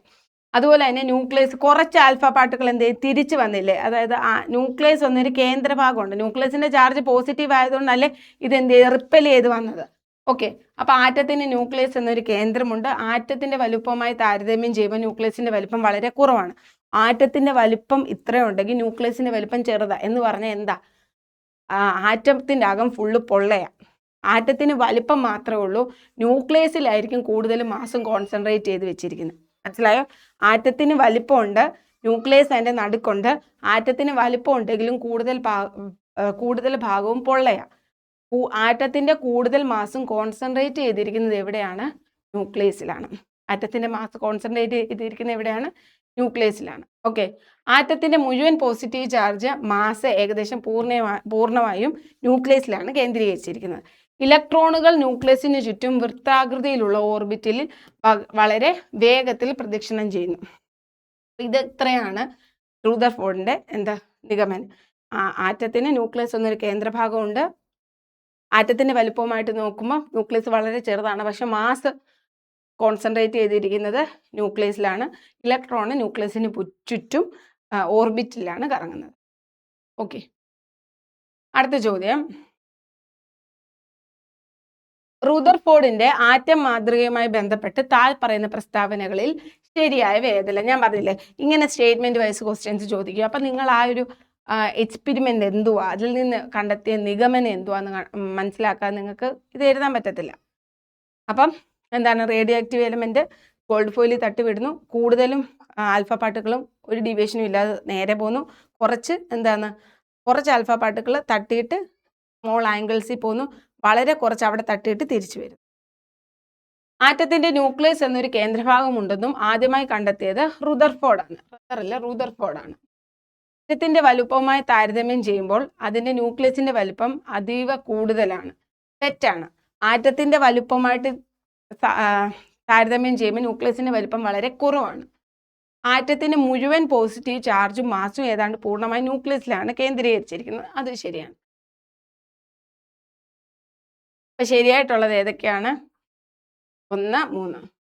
Option C 1, 3. ഓക്കെ. താഴെ നൽകിയിരിക്കുന്നവയിൽ ഒരേ എണ്ണം ഇലക്ട്രോണുകൾ കാണപ്പെടുന്ന ഐസോ ഇലക്ട്രോണിക് ജോഡി ഏതാണ്?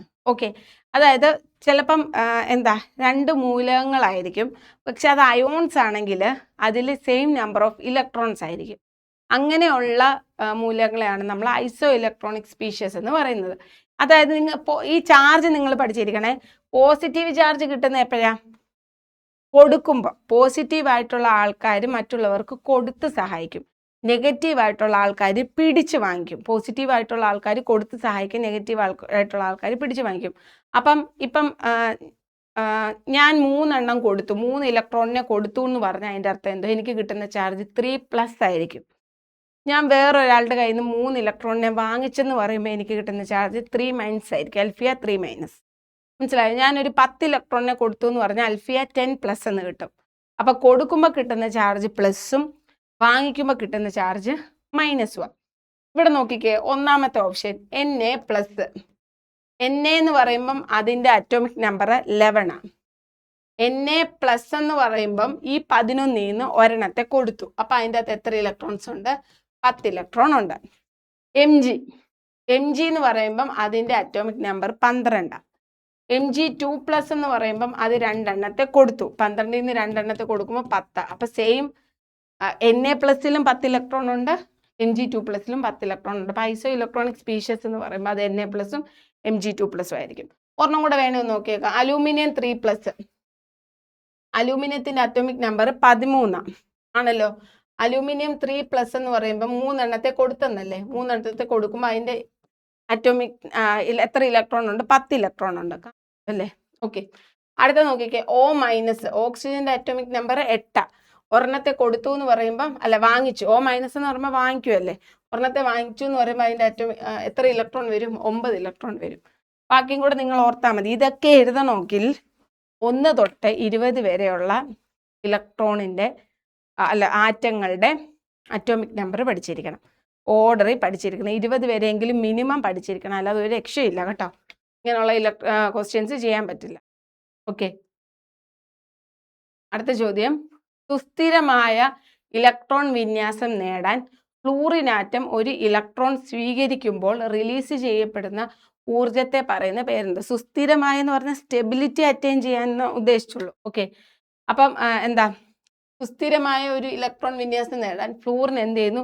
ഒരു ഇലക്ട്രോണിനെ എന്ത് ചെയ്യുന്നു? റിലീസ് ചെയ്യുന്നു.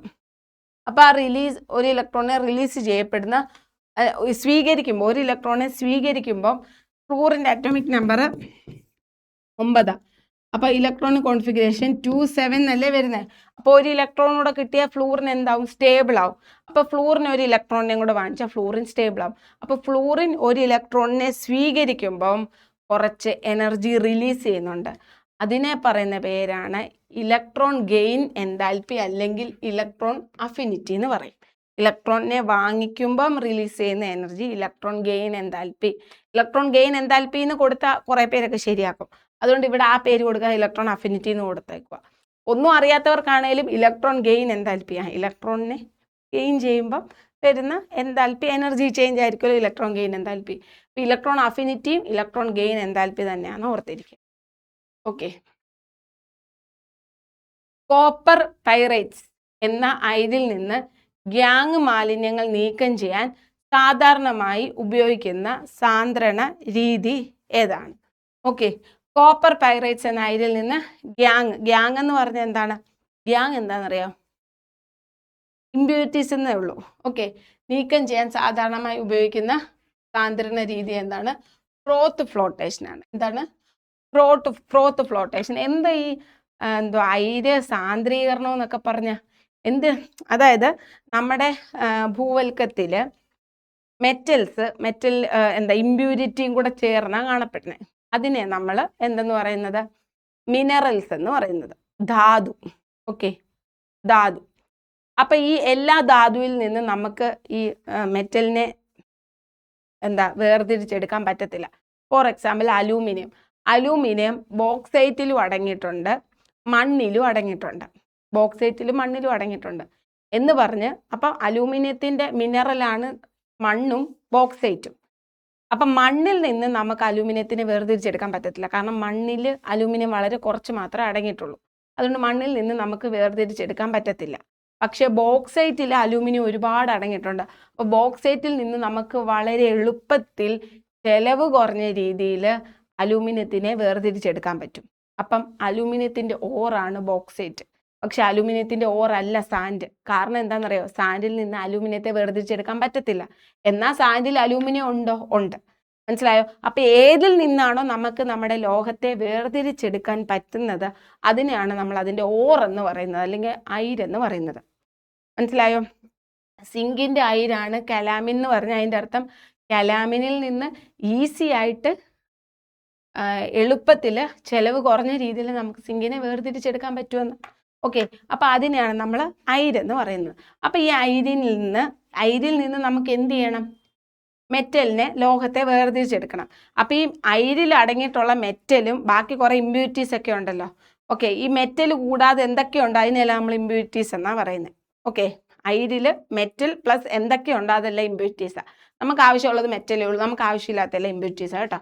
അപ്പം നമുക്ക് അയിരുമായിട്ട് ബന്ധപ്പെട്ട കുറച്ച് SCRT കണ്ടന്റ്, അതിൻ്റെ സാന്ദ്രണ രീതിയും ലോഹ നിർമ്മാണവും ഒക്കെ ജസ്റ്റ് ഒന്ന് നോക്കാം. നോക്കിക്കേ, എങ്ങനെയാന്ന് വെച്ചാൽ അയിരുകളുടെ സാന്ദ്രണം, അതായത് എന്താണ്? അയിരുകളിൽ നിന്ന് മെറ്റലിനെ നമ്മൾ വേർതിരിച്ചെടുക്കുക. അല്ല, സാന്ദ്രീകരിച്ച അയിരിൽ നിന്ന് അല്ല, അയിരുകളുടെ ആദ്യം എന്ത് ചെയ്യുക? കോൺസെൻട്രേറ്റ് ചെയ്യുക. ആദ്യം സാന്ദ്രീകരണം, അത് കഴിഞ്ഞിട്ട് അയിരിൽ നിന്ന് മെറ്റലിനെ നമ്മൾ വേർതിരിച്ചെടുക്കുക. അത് കഴിഞ്ഞിട്ട് വേർതിരിച്ചെടുത്ത മെറ്റലിൽ വീണ്ടും എന്ത് ചെയ്യണം? നമ്മൾ ശുദ്ധീകരണം നടക്കണം. ഇത്രയാണ് നമുക്ക് ലോഹം വേർതിരിച്ചെടുക്കാനുള്ള നമ്മുടെ മെത്തേഡ്സ്. ഇനി അയിരുകളുടെ സാന്ദ്രണം അല്ലെങ്കിൽ കോൺസെൻട്രേഷൻ ഓഫ് ഓർ എന്ന് പറയുന്നത് പല മെത്തേഡ്സ് ഉണ്ട്. ഈ മെത്തേഡ്സ് എല്ലാം പഠിച്ചിരിക്കണം, ഇമ്പോർട്ടൻ്റ് ആണ്. SCRTയിൽ ഇത് വ്യക്തമായിട്ട് കൊടുത്തിട്ടുണ്ട്. അതാണ് ഈ കൊടുത്തിരിക്കുന്നത്, അത് ഇമ്പോർട്ടൻ്റ് ആണ്. അപ്പം നമുക്ക് ഈസി ആയിട്ട് പെട്ടെന്ന് പഠിച്ചു. നിങ്ങളൊന്ന് കൂടെ നിന്ന് തന്നാൽ മതി. നോക്കിക്കേ, അപദ്രവ്യം എന്ന് പറഞ്ഞാൽ എന്തുവാ? ഇമ്പ്യൂരിറ്റീസ്. മെറ്റൽ കൂടാതെ അതിൻ്റെ അകത്ത് എന്തൊക്കെ ഇമ്പ്യൂരിറ്റീസ് അടങ്ങിയിട്ടുണ്ടോ അതിനെ അപദ്രവ്യം എന്ന് പറയുന്നത്. അപദ്രവ്യം സാന്ദ്രത കുറഞ്ഞതും അയിര് സാന്ദ്രത കൂടിയതുമാകുമ്പോൾ ഭാരം കുറഞ്ഞ അപദ്രവ്യങ്ങളെ ജലപ്രവാഹത്തിൽ കഴുകി മാറ്റുന്നു. അതായത് ആദ്യം നമുക്ക് അയിരിനെ എന്ത് ചെയ്യണം? സാന്ദ്രീകരിച്ചെടുക്കണം. അയിരിൻ്റെ കൂടെ ഉള്ള അപദ്രവ്യ ഇമ്പ്യൂരിറ്റീസ് കൂടുതലാകുമ്പോൾ നമ്മൾ എന്ത് ചെയ്യുന്നറിയോ? ഇമ്പ്യൂരിറ്റീസ് കുറവാകുമ്പോഴത്തേക്കിന് കുറച്ച് അയക്കുള്ളെങ്കിൽ കഴുകി കളഞ്ഞാൽ മതിയെന്ന് അങ്ങ് ഓർത്താൽ മതി. മനസ്സിലായോ? അപദ്രവ്യം കുറവും നമ്മുടെ അയിര് കൂടുതലും ആണെങ്കിൽ നമുക്ക് അപദ്രവ്യത്തിനെ എന്ത് ചെയ്യുക? അങ്ങ് കഴുകി കളയാം. അപ്പം അങ്ങനെ ഓർത്താൽ മതി. അപ്പം അപദ്രവ്യത്തിൻ്റെ അളവ് കുറവും അയിരിൻ്റെ അളവ് കൂടുതലും ആണെങ്കിൽ നമുക്ക് ജലപ്രവാഹത്തിൽ കഴുകി കളയാം. ആ മെത്തേഡിനെ പറയുന്ന പേരാണ് ലെവിഗേഷൻ അല്ലെങ്കിൽ ഹൈഡ്രോളിക് വാഷിംഗ് എന്ന് പറയുന്നത്. ലെവിഗേഷൻ അല്ലെങ്കിൽ ഹൈഡ്രോളിക് വാഷിംഗ്. ഓക്കെ, അപ്പം ഭാരം കുറഞ്ഞ അപദ്രവ്യങ്ങളെ ജലപ്രവാഹത്തിൽ കഴുകി മാറ്റുന്ന ആ ഒരു പ്രക്രിയ നമ്മൾ എന്തോ പറയുന്നത്? ലെവിഗേഷൻ എന്ന് പറയുന്നത്. ഓക്കെ, എക്സാമ്പിൾ നോക്കിക്കേ. ഓക്സൈഡ് അയിരുകളുടെ സാന്ദ്രീകരണത്തിന് നമ്മൾ യൂസ് ചെയ്യുന്നത് ലെവിഗേഷനാണ്. ഓക്സൈഡ് അയിരുകളുടെ സാന്ദ്രീകരണത്തിന് യൂസ് ചെയ്യുന്നത് എന്താണ്? ലെവിഗേഷനാണ്. ഓക്കെ, അടുത്ത നോക്കാം. അപ്പോൾ ഇതൊന്നുകൂടെ നോട്ടായിട്ട് കൊടുക്കുന്നേ ഉള്ളൂ കേട്ടോ. അഴുക്കിൻ്റെ സാന്ദ്രത കുറഞ്ഞതും അയിരിൻ്റെ സാന്ദ്രത കൂടുതലും ആണെങ്കിൽ നമുക്ക് അതിനെ ജസ്റ്റ് വാഷ് ഔട്ട് ചെയ്ത് കളഞ്ഞാൽ. ഓക്സൈഡ് അയിരുകളുടെ സാന്ദ്രണം, സ്വർണത്തിൻ്റെ അയിരുകളുടെ സാന്ദ്രണവും ഈ ഒരു ലെവിഗേഷൻ. അപ്പം എക്സാമിന് ചോദിക്കാം, അയിരിൻ്റെ സാന്ദ്രീകരണം ഏത് മെത്തേഡ് വരികയെന്ന് ചോദിച്ചാൽ ലെവിഗേഷൻ അല്ലെങ്കിൽ ജലപ്രവാഹത്തിൽ കഴുകിയെടുക്കൽ എന്ന് പറയാം, അല്ലെങ്കിൽ ഹൈഡ്രോളിക് വാഷിംഗ് എന്നും പറയാം. അടുത്തത്, അല്ലെങ്കിൽ ഹൈഡ്രോളിക് വാഷിംഗ് തന്നെയാണ്. ഇമ്പോർട്ടൻ്റ് ആണ് അപദ്രവ്യം കുറഞ്ഞതും അയിര് കൂടിയതും. ഓക്കെ, അടുത്ത മെത്തേഡാണ് ഫ്രോത്ത് ഫ്ലോട്ടേഷൻ അല്ലെങ്കിൽ പ്ലവന പ്രക്രിയ എന്ന് പറയുന്നത്. ഇപ്പൊ പറഞ്ഞ ലെവിഗേഷന്റെ നേരെ ഓപ്പോസിറ്റാ. എന്ന് പറഞ്ഞാൽ അയിരിന്റെ അപദ്രവ്യത്തിന്റെ സാന്ദ്രത കൂടിയതും അയിരിന്റെ സാന്ദ്രത കുറവുമാണെങ്കിൽ നമ്മൾ യൂസ് ചെയ്യുന്ന മെത്തേഡാണ് പ്ലവന പ്രക്രിയ അല്ലെങ്കിൽ ഫ്രോത്ത് ഫ്ലോട്ടേഷൻ എന്ന് പറയുന്നത്. നോക്കിയേ, സൾഫൈഡ് അയിരുകളുടെ സാന്ദ്രണമാണ് നമ്മൾ ഈ ഒരു മെത്തേഡ് വെച്ചിട്ട് യൂസ് ചെയ്യുന്നത്. അപദ്രവ്യം സാന്ദ്രത കൂടിയതും അയിര് സാന്ദ്രത കുറഞ്ഞതുമാണെങ്കിൽ നമ്മൾ യൂസ് ചെയ്യും. ഇവിടെ ചെയ്യുന്നത് സൾഫൈഡ് അയിരുകളെയാണ്. അപ്പോൾ ഒന്നാമത്തെ കോൺസെൻട്രേഷൻ ഓഫ് 4 നമ്മൾ പറഞ്ഞ ലെവിഗേഷൻ ആയിരുന്നു, അല്ലെങ്കിൽ ഹൈഡ്രോളിക് വാഷിംഗ് ആയിരുന്നു. അതായത് ഇച്ചിരി അപദ്രവ്യം ഉള്ളെങ്കിൽ അങ്ങ് കഴുകി കളഞ്ഞാൽ മതി എന്ന് ഓർത്താൽ മതി അല്ലേ. അപ്പോൾ അപദ്രവ്യത്തിൻ്റെ അളവ് കുറഞ്ഞതും ഓറിൻ്റെ അളവ് കൂടുതലുമാണെങ്കിൽ ഹൈഡ്രോളിക് വാഷിംഗ്. ഓക്സൈഡ് ഓറുകളെയും സ്വർണത്തിനെയൊക്കെ നമ്മൾ സാന്ദ്രീകരിക്കുന്ന ആ രീതിയിലാണ്. രണ്ടാമത്തത് പ്ലവന പ്രക്രിയ അല്ലെങ്കിൽ ഫ്രോത്ത് ഫ്ലോട്ടേഷൻ, നേരെ ഓപ്പോസിറ്റ്. ലെവിഗേഷൻ്റെ നേരെ ഓപ്പോസിറ്റ്. അപദ്രവ്യത്തിൻ്റെ അളവ് കൂടുതലും അയിരിൻ്റെ അളവ് കുറവാണെങ്കിൽ നമ്മൾ യൂസ് ചെയ്യുന്നത് പ്ലവന പ്രക്രിയ. സൾഫൈഡ് ഓറൊക്കെ ഈ ഒരു മെത്തേഡ് വെച്ചിട്ടാണ് യൂസ് ചെയ്യുന്നത്, പ്ലവന പ്രക്രിയ. ഓക്കെ, ഇതാണ് അതിൻ്റെ ഒരു അറേഞ്ച്മെന്റ്. അടുത്തത് കാന്തിക വിഭജനം. ആ പേര് തന്നെ ഉണ്ട്. ഈ ഇമ്പ്യൂരിറ്റിയോ അല്ലെങ്കിൽ അയിരോ കാന്തിക സ്വഭാവം ഉള്ളതാണെങ്കിൽ നമ്മൾ മാഗ്നറ്റിക് സെപ്പറേഷൻ യൂസ് ചെയ്യുക. ഇപ്പം അപദ്രവ്യത്തിന് കാന്തിക സ്വഭാവം ഉണ്ടെങ്കിൽ മാഗ്നറ്റ് കൊണ്ടുവരുമ്പോഴത്തേക്കിന് അപദ്രവ്യം എല്ലാം അങ്ങോട്ട് അട്രാക്ട് ചെയ്യും. അങ്ങനെ നമുക്ക് റിമൂവ് ചെയ്യാം. അതല്ല നമ്മുടെ അയിരിന് കാന്തിക സ്വഭാവം ഉണ്ടെങ്കിൽ നമ്മൾ മാഗ്നറ്റ് കൊണ്ടുവരുമ്പോൾ ഈ അയിരെല്ലാം എന്ത് ചെയ്യും, അങ്ങോട്ട് അട്രാക്ട് ചെയ്യും. അങ്ങനെ നമുക്ക് റിമൂവ് ചെയ്യാം. അപ്പം ഇങ്ങനെ കാന്തിക സ്വഭാവമുള്ള അയിരോ അപദ്രവ്യമോ അതിലുണ്ടെങ്കിൽ നമ്മൾ റിമൂവ് ചെയ്യാൻ യൂസ് ചെയ്യുന്ന മെത്തേഡാണ് എന്തെന്ന് പറയുന്നത്, കാന്തിക വിഭജനം. കാന്തിക വിഭജനം. അയിരിനോ അപദ്രവ്യത്തിനോ ഏതെങ്കിലും ഒന്നിന് കാന്തിക സ്വഭാവം ഉണ്ടെങ്കിൽ നമ്മൾ സാന്ദ്രണം ചെയ്യാൻ യൂസ് ചെയ്യുന്ന മാർഗമാണ് എന്തെന്ന് പറയുന്നത്, കാന്തിക വിഭജനം. എന്തിനെയൊക്കെ ഇവിടെ യൂസ് ചെയ്യുന്നത് നോക്കിക്കേ. ടിൻസ്റ്റോണിൽ നിന്ന് ടിന്നിന്റെ അയിരായ ടിൻസ്റ്റോണിൽ നിന്ന് ടിന്നെ നമ്മൾ റിമൂവ് ചെയ്യാൻ നമ്മൾ എന്ത് ചെയ്യുന്നു, ഈ ഒരു കാന്തിക വിഭജനമാണ് യൂസ് ചെയ്യുന്നത്. ഓക്കെ, കാന്തിക വേർതിരിക്കൽ. മാഗ്നറ്റൈറ്റ് എന്ന ഇരുമ്പയിരിന്റെ സാന്ദ്രണ രീതി ഈ മാഗ്നറ്റിക് സെപ്പറേഷൻ ഓർത്താൽ മതി. കാന്തിക വേർതിരിക്കൽ കണ്ടോ, ഇതിൽ അപദ്രവ്യവും നമ്മുടെ അയിരും ഉണ്ട്. കാന്തം കൊണ്ടുവന്നപ്പോഴത്തേക്കിന് അപദ്രവ്യങ്ങളെല്ലാം അട്രാക്ട് ചെയ്തിട്ട് നമുക്ക് ഇത് കിട്ടിയത് കണ്ടോ. ഓക്കെ, അടുത്ത പ്രോസസ്സാണ് ലീച്ചിങ് പ്രോസസ്സ്. എന്ത് ലീച്ചിങ് പ്രോസസ്സ് എന്ന് പറഞ്ഞാൽ അനുയോജ്യമായിട്ടുള്ള ലായനിയിൽ അയിര് ലയിപ്പിക്കുക. അതായത് അയിരും അപദ്രവ്യവും നിൽക്കുക. ഓക്കെ, ഈ അയിര് ഇപ്പം ബോക്സൈറ്റ് ആണെന്ന് വിചാരിച്ചു. ബോക്സൈറ്റിൽ നിന്ന് എനിക്ക് അലൂമിനിയത്തെ വേർതിരിച്ചിരിക്കണം. അപ്പോൾ അലൂമിനിയം ലയിക്കുന്ന ലൈന് ഏതാണെന്ന് അറിഞ്ഞിട്ട് ആ ലൈന് വെച്ച് മിക്സ് ചെയ്യുക. അപ്പോൾ നമ്മുടെ അയിരായതിൽ അങ്ങ് ലയിക്കും, അപദ്രവ്യം ലയിക്കത്തുമില്ല. അപ്പം നമുക്ക് അതിനെ ഈസി ആയിട്ട് ഫിൽട്ടർ ഔട്ട് ചെയ്തെടുക്കാം. ഈ പ്രോസസ്സിനെയാണ് ലീച്ചിങ് പ്രോസസ്സ് എന്ന് പറയുന്നത്. മനസ്സിലായോ? അയിര് ഏത് അയിര് അലിയുന്ന സോലിബിൾ ആവുന്ന അല്ലെങ്കിൽ ലയിക്കുന്ന ലൈന് ഏതാണെന്ന് കണ്ടെത്തി അത് ഇതിലോട്ട് മിക്സ് ചെയ്യുക. ഈ മിക്സ്ചറിലോട്ട് മിക്സ് ചെയ്യുക. ഈ അയിര് എന്ത് ചെയ്യുന്നു, നല്ലപോലെ മിക്സ് ആവുന്നു. മറ്റേതിനെ നമുക്ക് അപദ്രവ്യത്തെ നമുക്ക് ഈസി ആയിട്ട് ഫിൽട്ടർ ഔട്ട് ചെയ്തെടുക്കുക. ഈ പ്രോസസ്സിനെ ലീച്ചിങ് എന്ന് പറയുന്നത്. അലൂമിനിയൊക്കെ ഈ രീതിയിലാണ് ചെയ്യുന്നത്. അപ്പോൾ എന്തൊക്കെയാണ് പഠിച്ചേ? പറ. ലെവിഗേഷൻ, ഓക്സൈഡ് ഓറിനെയും അതുപോലെ തന്നെ സ്വർണത്തെയൊക്കെ വേർതിരിക്കാൻ. രണ്ടാമത് പ്ലവന പ്രക്രിയ അല്ലേ, സൾഫൈഡ് ഓറിനെ ഇത് ചെയ്യാൻ. പിന്നെ മാഗ്നറ്റിക് സെപ്പറേഷൻ, മാഗ്നറ്റൈറ്റിനെയൊക്കെ. പിന്നെ ലീച്ചിങ്. ഇത്രയല്ലേ പറഞ്ഞുള്ളൂ അല്ലേ? ഓക്കെ, ലീച്ചിങ് അലൂമിനിയത്തിൻ്റെ അയിരൊക്കെ റിമൂവ് ചെയ്യാം. ഇനി ഈ സാന്ദ്രീകരിച്ച അയിര്, അപ്പം നമുക്ക് അയിര് കോൺസെൻട്രേറ്റ് ചെയ്ത് കിട്ടി. ഈ കോൺസെൻട്രേറ്റ് ചെയ്ത് കിട്ടിയ അപ്പം 4 പ്രക്രിയ പറഞ്ഞ് 4 പ്രക്രിയ വെച്ചിട്ട് നമുക്ക് ഈ അയിരിനെ കോൺസെൻട്രേറ്റ് ചെയ്ത് കിട്ടി. ഈ കോൺസെൻട്രേറ്റ് ചെയ്ത് കിട്ടിയ അയിരിനെ ഓക്സൈഡാക്കി മാറ്റണം. ഓക്സൈഡ് ആക്കി മാറ്റാൻ 2 മെത്തേഡ് ഉണ്ട്. ഒന്നെന്ന് പറയുന്നത് കാൽസിനേഷനും, രണ്ടെന്ന് പറയുന്നത് റോസ്റ്റിങ്ങും. കാൽസിനേഷനും റോസ്റ്റിങ്ങും. കാൽസിനേഷൻ എന്തുവാ നോക്കിക്കേ, വായുവിന്റെ അസാന്നിധ്യത്തിൽ അയിരിനെ അതിന്റെ ദ്രവണ നിലയേക്കാളെന്ന താഴ്ന്ന ഊഷ്മാവിൽ ചൂടാക്കുന്ന പ്രക്രിയയാണ് എന്തെന്ന് പറയുന്നത്, കാൽസിനേഷൻ എന്ന് പറയുന്നത്. ഇത് സാധാരണമായി കാർബണേറ്റ് അയിരുകൾക്കാണ് ചെയ്യാറുള്ളത്. നിങ്ങൾ ഇത്ര ഓർത്താൽ മതി, കാൽസിനേഷൻ വായുവിന്റെ അസാന്നിധ്യം കാർബണേറ്റ് ഓറുകൾക്കാണ് ചെയ്യാറുള്ളത്. റോസ്റ്റിംഗ് എന്ന് പറഞ്ഞാൽ വായുവിന്റെ സാന്നിധ്യം സൾഫൈഡ് ഓറുകൾക്കാണ് ചെയ്യാറുള്ളത്. മനസ്സിലായോ? അപ്പം നമ്മൾ ഓറിനെ സാന്ദ്രീകരിച്ചു, അയിരിനെ സാന്ദ്രീകരിച്ചു. ഇനി അതിനെ എന്ത് ചെയ്യണം, ഓക്സൈഡ് ആക്കി മാറ്റണം. ഓക്സൈഡ് ആക്കി മാറ്റാൻ വേണ്ടിയിട്ട് 2 മെത്തേഡ് ഉണ്ട്, കാൽസിനേഷനും റോസ്റ്റിങ്ങും. കാൽസിനേഷൻ എന്ന് പറയുമ്പോഴത്തേക്കിനും വായുവിന്റെ അസാന്നിധ്യത്തിൽ നമ്മൾ എന്താണ് ചൂടാക്കുന്ന പ്രക്രിയയാണ് കാൽസിനേഷൻ. കാർബണേറ്റ് അയിരുകൾക്കാണ് നമ്മൾ ഇത് ചെയ്യാറുള്ളത്. കാർബണേറ്റ് അയിരുകളാണെങ്കിൽ നമ്മൾ ഇത് ചേരും. കാർബണേറ്റ് അയിരും കിട്ടാം, സൾഫൈഡ് അയിരും കിട്ടാം. കാർബണേറ്റ് അയിരാണെങ്കിൽ നമ്മൾ യൂസ് ചെയ്യുന്നത് കാൽസിനേഷനും, സൾഫൈഡ് അയിരാണെങ്കിൽ നമ്മൾ യൂസ് ചെയ്യുന്നത് റോസ്റ്റിങ്ങുമാണ്. റോസ്റ്റിങ്ങിന്റെ പ്രത്യേകത എന്താണെന്ന് വെച്ചാൽ അത് വായുവിന്റെ സാന്നിധ്യത്തിലാണ് നമ്മൾ യൂസ് ചെയ്യുന്നത്.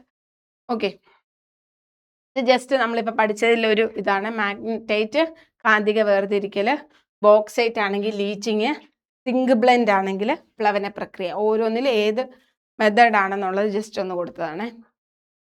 ഓക്കെ, അടുത്ത ക്വസ്റ്റ്യനിലേക്ക് കടക്കാം. അപ്പൊ ഇതുമായിട്ട് ബന്ധപ്പെട്ട ക്വസ്റ്റ്യൻസ് നമുക്കൊന്ന് നോക്കാം. അലൂമിനിയത്തിന്റെ അയിരായ ബോക്സൈറ്റിലെ സിലിക്കൺ ഡയോക്സൈഡ് മാലിന്യങ്ങൾ സോഡിയം ഹൈഡ്രോക്സൈഡ് ലായനി ഉപയോഗിച്ച് വേർതിരിക്കുന്ന രാസപ്രക്രിയ ഏത്? അപ്പം നമുക്കറിയാം അലൂമിനിയത്തിന്റെ അയിരായ ബോക്സൈറ്റ് ഒക്കെ നമ്മൾ ഏതാണ്, പ്ലവന പ്രക്രിയ വെച്ചിട്ടാ അല്ലേ? അപ്പം അതുമായിട്ട് ബന്ധപ്പെട്ടാണ് ബെയർ പ്രക്രിയ കേട്ടോ. അപ്പോൾ ഓപ്ഷനിൽ അതില്ലെങ്കിൽ നിങ്ങൾ അതൊന്ന് ഓർത്തിരിക്കുക. പ്ലവന പ്രക്രിയ അല്ല, ലീച്ചിങ് അല്ലായിരുന്നോ? ഒരു മിനിറ്റ്, അലൂമിനിയത്തെ ലീച്ചിങ്, സോറി കേട്ടോ, പ്ലവന പ്രക്രിയ അല്ല, ലീച്ചിങ് ആണ്. ഓക്കെ, തെറ്റിപ്പോയി. അപ്പം ലീച്ചിങ് എന്ന് ക്വസ്റ്റ്യന് തന്നില്ലെങ്കിലും ഈ അലൂമിനിയത്തിന്റെ മാലിന്യങ്ങളെ നീക്കം ചെയ്യുന്ന പ്രക്രിയയാണ് ബെയർ പ്രക്രിയ കേട്ടോ. അതാണ്. അപ്പോൾ ഓപ്ഷനിൽ ബെയർ പ്രക്രിയ അല്ലെങ്കിൽ ലീച്ചിങ് ഉണ്ടെങ്കിൽ ഏതാണെന്ന് വെച്ചാൽ അത് എഴുതുക. അടുത്ത ചോദ്യം, കാർബണേറ്റ് രൂപത്തിലുള്ള സിങ്ക് അയിരായ കലാമിനെ വായുവിന്റെ അസാന്നിധ്യത്തിൽ ചൂടാക്കി സിങ്ക് ഓക്സൈഡ് ആക്കി മാറ്റുന്ന പ്രക്രിയ ഏതാണ്? കാർബണേറ്റ് ആണെന്ന് ഓർക്കുക.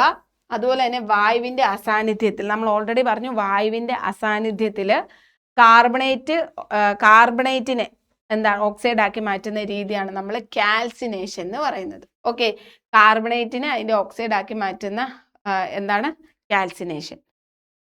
താഴെ പറയുന്നവയിൽ ചെമ്പിന്റെ ഒരു പ്രധാന കാർബണേറ്റ് അയിര് ഏതാണ്? ഓക്കെ, ചെമ്പിന്റെ കാർബണേറ്റ് അയിര് ഏതാണെന്നറിയാവോ? ചെമ്പിന്റെ കാർബണേറ്റ് അയിരാണ് മാലക്കൈറ്റ് എന്ന് പറയുന്നത് കേട്ടോ, മാലക്കൈറ്റ്. ചെമ്പിന്റെ അയിരുകൾ ഏതൊക്കെയാണെന്നറിയാം? ചെമ്പിന്റെ അയിരുകൾ copper pyrites, cuprite, malachite, chalcocite. Chackochan copper മാല ഇട്ട് നിൽക്കുന്ന ഓർത്താൽ മതി. ചാക്കോച്ചൻ കോപ്പർ മാല. അപ്പൊ ചാക്കോച്ചൻ എന്നുള്ളത് ചാക്കോസൈറ്റ്, മാലക്കൈറ്റ്, കോപ്പർ പൈറേറ്റ്സ് അല്ലെങ്കിൽ കുപ്രൈറ്റ്, കുപ്പർ അങ്ങനെ ഓർത്താലോ. അപ്പൊ ചാക്കോച്ചൻ കോപ്പർ മാല. അപ്പൊ chalcocite, malachite, copper pyrites, cuprites. അപ്പൊ ഇത് ഇത്ര എന്താണ് കോപ്പറിന്റെ അയിരുകൾ.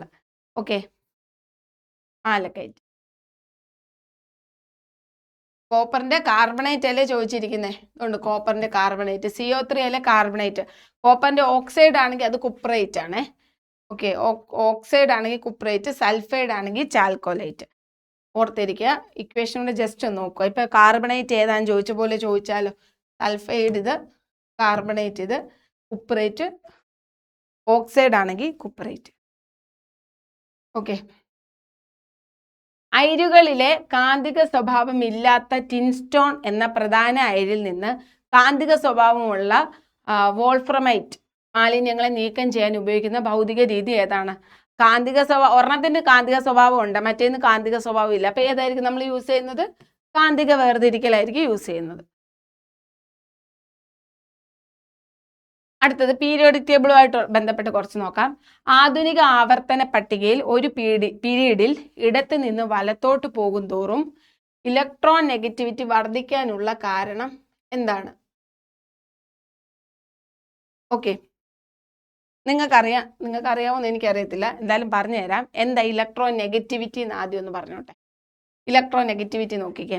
ഒരു സഹസംയോജക ബന്ധത്തിൽ, അതായത് ഒരു കോവാലന്റ് ബോണ്ടിൽ പങ്കുവെച്ചിരിക്കുന്ന ഇലക്ട്രോൺ ജോഡികളുടെ സ്വന്തം കേന്ദ്രത്തിലേക്ക് ആകർഷിക്കാനുള്ള ഒരു ആറ്റത്തിന്റെ ശേഷിയാണ് ഇലക്ട്രോ നെഗറ്റിവിറ്റി എന്ന് പറയുന്നത്. ഇപ്പോൾ ഒരു കോവാലന്റ് ബോണ്ടിൽ കോവാലന്റ് ബോണ്ട് എന്ന് പറഞ്ഞാൽ എന്തുവാ? ഇലക്ട്രോൺസിനെ ഷെയർ ചെയ്ത് ഏർപ്പെട്ടിരിക്കുന്ന ഒരു ബന്ധമാണ് കോവാലന്റ് ബോണ്ട് എന്ന് പറയുന്നത്. അപ്പോൾ ഈ കോവാലന്റ് ബോണ്ട് ഏർപ്പെട്ടിരിക്കുമ്പോൾ ഇപ്പം HF ഇവർ തമ്മിൽ ഒരു കോവാലന്റ് ബോണ്ട് ഏർപ്പെട്ടിരിക്കുക.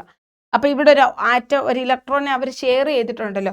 അപ്പോൾ ഈ ഹൈഡ്രജൻ ആ ഇലക്ട്രോണിനെ പിടിച്ചു വലിക്കാൻ ഒരു ടെൻഡൻസി ഉണ്ട്, ഫ്ലൂറിനും ആ ഇലക്ട്രോണിനെ പിടിച്ചു വലിക്കാൻ ഒരു ടെൻഡൻസി ഉണ്ട്. ഓക്കെ, ഇതിൽ എന്താ കയ്യൂക്കുള്ളവൻ കാര്യക്കാരെന്ന് പറയുന്ന പോലെ കയ്യൂക്കുള്ളവൻ്റെ സൈഡിലോട്ടായിരിക്കും ആ ഇലക്ട്രോൺ ഒരു ചായ്വ് വരുന്നത്. ഇവിടെ ഹൈഡ്രജനേക്കാളും ശക്തി കൂടുതൽ ഫ്ലൂറിന്, അതുകൊണ്ട് ആ ഇലക്ട്രോണിനെ പിടിച്ച് വലിക്കാനുള്ള കഴിവ് ആർക്കാ കൂടുതൽ? ഫ്ലൂറിന്. ആ ഒരു കഴിവിനെ നമ്മൾ ഇലക്ട്രോ നെഗറ്റിവിറ്റി എന്ന് പറയുന്നത്. Electro negativity. ഓക്കെ, അപ്പം ഒരു പീരീഡ് എന്ന് പറയുമ്പോൾ അറിയാമല്ലോ, ഇടത്തുനിന്ന് വലത്തോട്ട് പോകുന്ന പീരീഡ്, മുകളിൽ നിന്ന് താഴോട്ട് പോകുന്നത് ഗ്രൂപ്പ് എന്ന് പറയുന്നത്. പീരീഡിൽ ഇടത്തുനിന്ന് വലത്തോട്ട് പോകും തോറും ഇലക്ട്രോ നെഗറ്റിവിറ്റി കൂടാനുള്ള കാരണം എന്താണെന്നാണ് ചോദിച്ചിരിക്കുന്നത്. നിങ്ങൾക്കറിയാം, ഇടത്തുനിന്ന് വലത്തോട്ട് പോകും തോറും അറ്റോമിക് നമ്പർ കൂടുമല്ലോ. അറ്റോമിക് നമ്പർ കൂടുക എന്ന് പറയുമ്പോഴത്തേക്കിന് ആ ന്യൂക്ലിയർ ചാർജ് കൂടുമല്ലേ. അതായത് ഇങ്ങോട്ട് നോക്കിക്കേ, ഇവിടെ ഓക്സിജനിൽ 8 നൈട്രജൻ, ഓക്സിജൻ. ഓക്കെ, ഇതിപ്പോൾ ഞാൻ നൈട്രജൻ വരയ്ക്കുവാണേ. നൈട്രജൻ ഒന്ന് വരയ്ക്കുക. നൈട്രജൻ്റെ 7 പ്രോട്ടോൺ ഉണ്ട്. ഇത് നൈട്രജൻ ആറ്റം. ഓക്കെ, അടുത്ത ഓക്സിജൻ ഞാൻ വരയ്ക്കുക. ഓക്സിജന് 8 പ്രോട്ടോൺ ന്യൂക്ലിയസ്. ഇത് ഓക്സിജൻ ആറ്റം. ഇവിടെ ഫ്ലൂറിൻ വരയ്ക്കുക. ഫ്ലൂറിനിൽ നടുക്ക് 9 പ്രോട്ടോൺ ഉണ്ട്, ഫ്ലൂറിനാറ്റം. ഓക്കെ, ഒരു ഇടത്തുനിന്ന് പീരീഡ് വലത്തോട്ട് പോകുമ്പോൾ 3 ആറ്റം ഞാൻ എടുത്തു. ഇവിടെ നൈട്രജന്, ഓക്സിജന്, ഫ്ലൂറിന്. നൈട്രജൻ്റെ ന്യൂക്ലിയസിൽ എത്ര പ്രോട്ടോൺ ഉണ്ട്? 7 പ്രോട്ടോൺ. ഓക്സിജന് 8 പ്രോട്ടോൺ, ഫ്ലൂറിന് 9 പ്രോട്ടോൺ. നൈട്രജന് 7 പ്രോട്ടോണിൻ്റെ ചാർജാണ് അതിൻ്റെ ന്യൂക്ലിയസിൻ്റെ ചാർജ് എന്ന് പറയുന്നത്. പക്ഷേ ഓക്സിജൻ 8 പ്രോട്ടോണിൻ്റെ ചാർജ്, 8 പോസിറ്റീവ് ചാർജ് ആകുമ്പോഴത്തേക്കിന് നൈട്രജനേക്കാളും ന്യൂക്ലിയസിൻ്റെ ചാർജ് കൂടുതലാണ്. ആർക്ക്? ഓക്സിജന്. ഓക്സിജനേക്കാളും ന്യൂക്ലിയസിൻ്റെ ചാർജ് കൂടുതലാണ് ആർക്കെന്ന് പറയുന്നത്? ഫ്ലൂറിൻ എന്ന് പറയുന്നത്. അപ്പം ഇടത്തുനിന്ന് വലത്തോട്ട് പോകും തോറും ന്യൂക്ലിയസിൻ്റെ ചാർജ് കൂടി വരും. പിന്നെ എന്തോ പ്രത്യേകത എന്ന് വെച്ചാൽ, ഇടത്തുനിന്ന് വലത്തോട്ട് പോകുമ്പോൾ ഷെല്ലിൻ്റെ എണ്ണം ഒന്നും കൂടുന്നില്ല. പക്ഷെ ടോപ്പ് ഡൗൺ പോകുമ്പോൾ ഓരോ ഷെല്ലിൻ്റെ എണ്ണം കൂടും. ഇവിടെ ഇപ്പോൾ ഒരു 3 ഷെല്ലുണ്ടെങ്കിൽ ഇവിടെ 3 ഷെല്ലായിരിക്കും, ഇവിടെ 3 ഷെല്ലായിരിക്കും. ഓക്കെ, അപ്പം ഈ ഇലക്ട്രോണിനെ 7 പ്രോട്ടോണിന് ന്യൂക്ലിയസിന് പോസിറ്റീവ് ചാർജ്, ഇലക്ട്രോൺ നെഗറ്റീവ് ചാർജും അല്ലേ. അപ്പം ഈ 7 പ്രോട്ടോൺ എന്ത് ചെയ്യുന്നു? ന്യൂക്ലിയസിനെ ഔട്ടർ മോസ്റ്റ് ഷെല്ലിലുള്ള ഇലക്ട്രോൺസിനെ അട്രാക്ട് ചെയ്യുന്നു. അതിലും കൂടുതലായിരിക്കത്തില്ല 8 പ്രോട്ടോണിൻ്റെ ചാർജുള്ള ന്യൂക്ലിയസ് പിടിച്ച് വലിക്കുന്നത്. ഓക്കെ, അപ്പം ഈ ഷെല്ല് ഒന്നുകൂടെ ഒന്ന് ചുരുങ്ങും. അതിലും കൂടുതലായിരിക്കും 9 പ്രോട്ടോണിൻ്റെ ചാർജുള്ള ന്യൂക്ലിയസ് പിടിച്ച് വലിക്കുന്നത്. അപ്പം ഇടത്തുനിന്ന് വലത്തോട്ട് പോകുമ്പോൾ ന്യൂക്ലിയർ ചാർജ് കൂടും. അപ്പം ഈ ന്യൂക്ലിയസ് ഔട്ടർ മോസ്റ്റ് ഷെല്ലിനെ പിടിച്ച് വലിക്കുന്ന ആ ഒരു ബലവും കൂടും. അപ്പം എന്ത് ചെയ്യുന്നു? ഈ ഷെല്ലൊന്ന് ചുരുങ്ങും. മനസ്സിലാവുന്നുണ്ടോ നിങ്ങൾക്ക്? ഇവിടെ 7 പ്രോട്ടോൺ ഔട്ടർ മോസ്റ്റ് ഷെല്ലിൽ ഇലക്ട്രോണിനെ അട്രാക്ട് ചെയ്യുമ്പോഴത്തേക്കിനും ഒന്ന് ചുരുങ്ങും. അതായത് ഒരാൾ പിടിച്ച് വലിക്കുന്നത്, 2 പേര് പിടിച്ച് വലിക്കുന്നത്, 10 പേര് പിടിച്ച് വലിക്കുന്നത് തമ്മിൽ വ്യത്യാസമില്ലേ. ഇവിടെ നോക്കി, 7 പേര് പിടിച്ച് വലിക്കുമ്പോഴത്തേക്കിന് ഒരു അട്രാക്ഷൻ കാണും. 9 പേര് പിടിച്ച് വലിക്കുമ്പോഴത്തേക്കിന് കുറച്ചുകൂടെ ഒരു അട്രാക്ഷൻ കാണും. അപ്പം എന്താണ്? ആ ഷെല്ലൊന്ന് ചുരുങ്ങും. അപ്പം ഇടത്തുനിന്ന് വലത്തോട്ട്, ഇത്രയും ഓർത്താൽ മതി. ഇത് പറയാനാണ് ഞാൻ ഇത്ര എക്സ്പ്ലെയിൻ ചെയ്ത്. ഇടത്തുനിന്ന് വലത്തോട്ട് പോകുമ്പോൾ ഒരു ന്യൂക്ലിയർ ചാർജ് കൂടും, ന്യൂക്ലിയസിൻ്റെ ചാർജ് കൂടും, ഷെല്ലിൻ്റെ വലിപ്പം കുറയും. എല്ലാവർക്കും ഉള്ളൊരു ഡൗട്ടാണ്, ചാർജ് കൂടുമ്പം ഇടത്തുനിന്ന് വലത്തോട്ട് പോകുമ്പോൾ അറ്റോമിക് നമ്പർ കൂടും. ഈ ഷെല്ലിൻ്റെ അറ്റോമിക് ചാർജ്, ആറ്റത്തിൻ്റെ പ്രോട്ടോൺ നമ്പർ അല്ലെങ്കിൽ അറ്റോമിക് നമ്പർ കൂടുമ്പോൾ ഈ സൈസ് എങ്ങനെയാണ് കുറയുന്നതെന്ന് എല്ലാവർക്കും ഒരു ഡൗട്ടുണ്ട്. സൈസ് കുറയുന്നത് എങ്ങനെയാണെന്ന് മനസ്സിലായോ? ന്യൂക്ലിയസിൻ്റെ ചാർജ് ഇൻക്രീസ് ചെയ്യുമ്പം ഔട്ടർ മോസ്റ്റ് ഷെല്ലിലേക്കുള്ള അട്രാക്ഷൻ കൂടുന്നു, ഷെല്ല് ചുരുങ്ങുന്നു.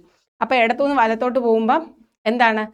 ന്യൂക്ലിയസിൻ്റെ ചാർജ് കൂടുന്നു, ഔട്ടർ മോസ്റ്റ് ഷെല്ലിലോട്ടുള്ള ആ ഒരു ആകർഷണം കൂടുന്നു, ആറ്റത്തിൻ്റെ സൈസ് എന്ത് ചെയ്യുന്നു? കുറയുന്നു. അപ്പം നമ്മളോട് ചോദിച്ചിരിക്കുന്നത് എന്താണ്? ആവർത്തന പട്ടികയിൽ ഒരു പീരീഡിൽ ഇടത്ത് നിന്ന് വലത്തോട്ട് പോകുന്തോറും ഇലക്ട്രോ നെഗറ്റിവിറ്റി വർദ്ധിക്കാനുള്ള കാരണം മെയിനായിട്ട് എന്താണ്? കാരണം എന്താണ്? ന്യൂക്ലിയസിൻ്റെ ഒരു ചാർജ് കൂടുന്നതാണ് അല്ലേ? ന്യൂക്ലിയർ ചാർജ് കൂടുകയും അപ്പം അതുപോലെ തന്നെ ന്യൂക്ലിയസ് ചാർജ് കൂടുകയും അറ്റോമിക് ആരം കുറയുകയും ചെയ്യുന്നു അല്ലേ? ന്യൂക്ലിയസ് ചാർജ് കൂടുന്നു, ആറ്റത്തിൻ്റെ സൈസ് കുറയുന്നു. സൈസ് കുറയാന്ന് പറയുമ്പോൾ റേഡിയസ് അല്ലേ? ഇതല്ലേ റേഡിയസ്, ആരം എന്ന് പറയുന്നത്. സൈസ് കുറയുമ്പോൾ ആരം കുറയുമല്ലോ. ഓക്കെ, തെറ്റല്ലേ? അപ്പം ഇടത്തുനിന്ന് വലത്തോട്ട് പോകുമ്പോൾ ന്യൂക്ലിയർ ചാർജ് കൂടുന്നു, ആറ്റത്തിന്റെ സൈസ് കുറയുന്നു. ഇതിന് നേരെ ഓപ്പോസിറ്റ് ആയിരിക്കും ഡൗൺ ദ ഗ്രൂപ്പ് വരും.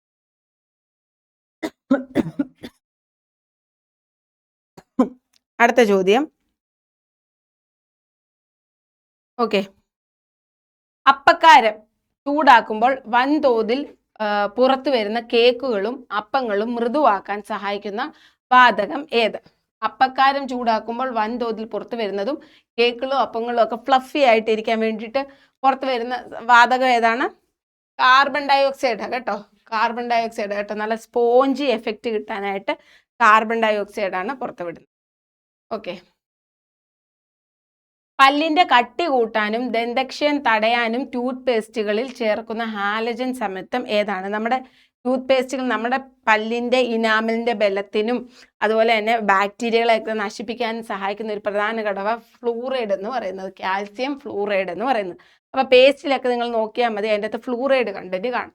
അപ്പൊ പല്ലിന്റെ കട്ടി കൂട്ടാനും ടൂത്ത് ഡീക്കെ ഒക്കെ തടയാൻ വേണ്ടിയിട്ട് ടൂത്ത് പേസ്റ്റിൽ യൂസ് ചെയ്യുന്ന എന്താണ്? കാൽസ്യം ഫ്ലൂറൈഡ് ആണ്. ഓക്കെ, കുപ്പികളിൽ ലഭിക്കുന്ന കുടിവെള്ളത്തിലും സോഡ വാട്ടറിലും കാണപ്പെടുന്ന കാർബോണിക് ആസിഡിന്റെ പ്രധാന ഉറവിടം ഏതാണ്? ഓക്കെ, അപ്പൊ നമ്മളോട് ചോദിച്ചിരിക്കുന്നത്, നമ്മൾ ഈ കാർബോണിക് ആസിഡ് നമ്മൾ കുപ്പികളിലൊക്കെ നമ്മൾ യൂസ് ചെയ്യത്തില്ലേ? എന്തുവാ, സോഡ വാട്ടറിലൊക്കെ എന്താ പ്രഷർ, ഈ സോഡ ഒക്കെ പൊട്ടിക്കുമ്പോൾ ഷൂ എന്ന് ശബ്ദം കേൾക്കത്തില്ലേ? അതെന്താ അതിൻ്റെ അകത്ത്? അതായത് കാർബൺ ഉയർന്ന മർദ്ദത്തിൽ ഉയർന്ന ഹൈ പ്രഷറിൽ ലയിപ്പിച്ച കാർബൺ ഡൈ ഓക്സൈഡ് ആണ്. അതായത് ഹെൻറീസ് ലോ എന്ന് പറയുന്ന സംഭവം ഉണ്ട് കേട്ടോ. ഹെൻറീസ് ലോ അനുസരിച്ചാണ്, അതായത് പ്രഷർ കൂടുമ്പം ലേത്വം കൂടും. പ്രഷർ കൂടുമ്പം നല്ല പോലെ വാതകം സോലുബിൾ ആവും. അതാണ് ഹെൻറി ലോ പറയുന്നത്. എന്താണ്? ഹൈ പ്രഷർ കൂടുന്നതനുസരിച്ച് ആ ഒരു സോലിബിലിറ്റി, ലേയത്വം എന്ന് പറയുന്നത് നല്ലപോലെ വാതകം നല്ലപോലെ അലിഞ്ഞു ചേരുമെന്നാണ് പറയുന്നത്. അപ്പൊ കാർബൺ ഡൈ ഓക്സൈഡ് വാതകത്തെ നമുക്ക് ഈ സൊല്യൂഷനിലോട്ട് ലയിപ്പിക്കാൻ വേണ്ടിയിട്ട് ഹൈ പ്രഷറിൽ നമ്മൾ എന്ത് ചെയ്യും? കാർബൺ ഡൈ ഓക്സൈഡിനെ അങ്ങോട്ട് കൊടുക്കുമ്പോഴത്തേക്ക് അത് നല്ലപോലെ അതിൻ്റെ അകത്ത് മിക്സ് ആവും.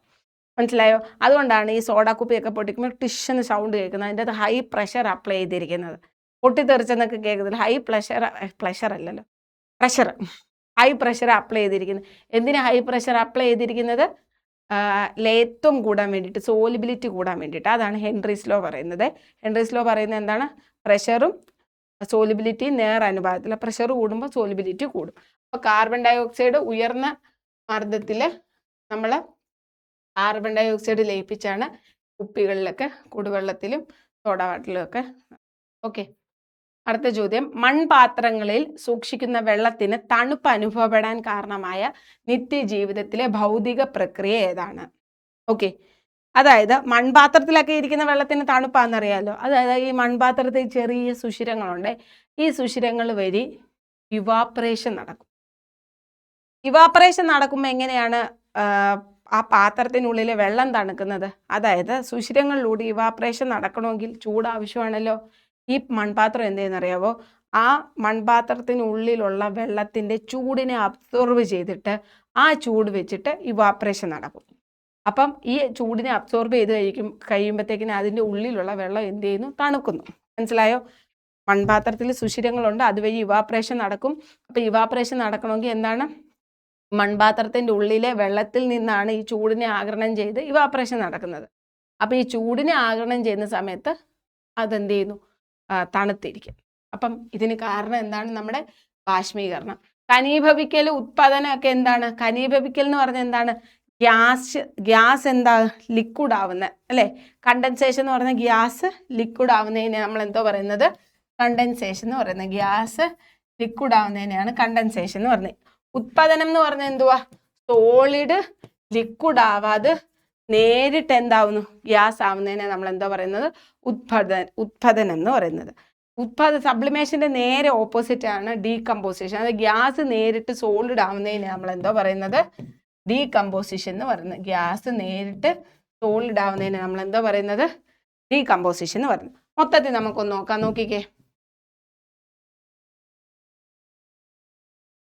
നോക്കിക്കേ, ഇതിൻ്റെയൊക്കെ ചിലർക്ക് ഇതിൻ്റെ ഒന്നും മലയാളം അറിയത്തില്ല. മലയാളം മീഡിയം പഠിച്ചവർ കാണും. മലയാളം മീഡിയം പഠിച്ചവർക്ക് ഇംഗ്ലീഷ് അറിയത്തില്ല. ഇംഗ്ലീഷ് മീഡിയം പഠിച്ചവർക്ക് മലയാളം അറിയത്തില്ല. അപ്പോൾ എന്ത് ചെയ്യുക?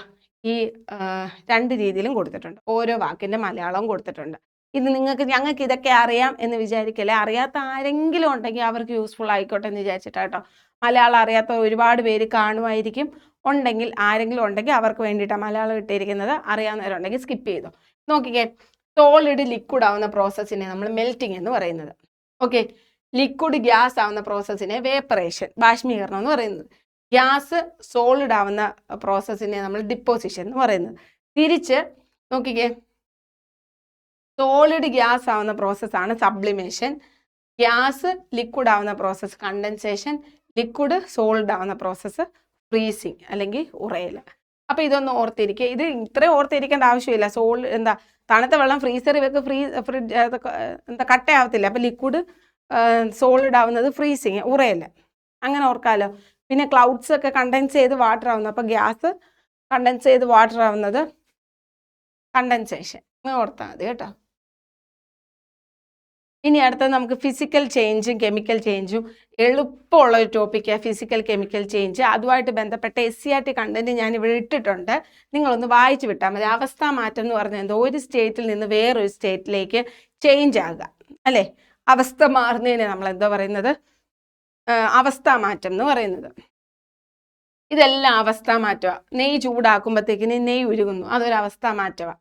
പച്ചക്കറി മുറിക്കുമ്പോഴത്തേക്കിന് അവിടെ എന്താണ്? രൂപത്തിൽ മാറ്റം വരുന്നുണ്ട്. പച്ചക്കറി മുറിച്ച് ചെറിയ കഷ്ണങ്ങളായി അവിടെ രൂപത്തിൽ മാറ്റം വരുന്നു. അപ്പം അങ്ങനെ ഓരോ സന്ദർഭവും അതിൻ്റെ അവസ്ഥാ മാറ്റം അല്ലെങ്കിൽ രൂപമാറ്റമോ കൊടുത്തിരിക്കുന്നത്. SCERT ആണ് ഞാൻ എടുത്തിട്ടേ ഉള്ളൂ. വലിയ കാര്യമില്ല, കൊച്ചു പിള്ളേർക്ക് പഠിക്കാൻ വേണ്ടിയിട്ടേക്കോ. ഇത് നോക്ക്, ഭൗതിക മാറ്റം, ഫിസിക്കൽ ചേഞ്ച് ഇമ്പോർട്ടൻ്റാണ്. എന്തോ ഫിസിക്കൽ ചേഞ്ച് എന്ന് പറഞ്ഞാൽ ഒരു അവസ്ഥ, ആകൃതി, വലിപ്പം, ഇതിൽ എന്തെങ്കിലുമൊക്കെ ചേഞ്ച് വന്നിട്ടുണ്ടെങ്കിൽ അതിനെ നമ്മൾ എന്താ പറയുന്നത്? ഭൗതിക മാറ്റം അല്ലെങ്കിൽ ഫിസിക്കൽ ചേഞ്ച് എന്ന് പറയുന്നത്. എന്തിനൊക്കെയാണ് മാറ്റം വരുന്നത്? ഞാനൊരു സ്മൈലി ബോൾ എടുത്തിട്ട് ഒന്ന് പ്രസ് ചെയ്തു, അതിൻ്റെ ആകൃതി, അതിൻ്റെ വലിപ്പം മാറി, അതൊരു ഫിസിക്കൽ ചേഞ്ചാണ്. സോളിഡ് ലിക്വിഡായി, അവസ്ഥാ മാറ്റം, അതൊരു ഫിസിക്കൽ ചേഞ്ചാണ്. ഓക്കെ, അപ്പം ആകൃതി, വലിപ്പം, അവസ്ഥാ മാറ്റം ഇതെല്ലാം എന്താണ്? ഭൗതിക മാറ്റമാണ് അല്ലെങ്കിൽ ഫിസിക്കൽ ചേഞ്ചാണ്. കുറേ ഉദാഹരണങ്ങൾ കൊടുത്തിട്ടുണ്ട്.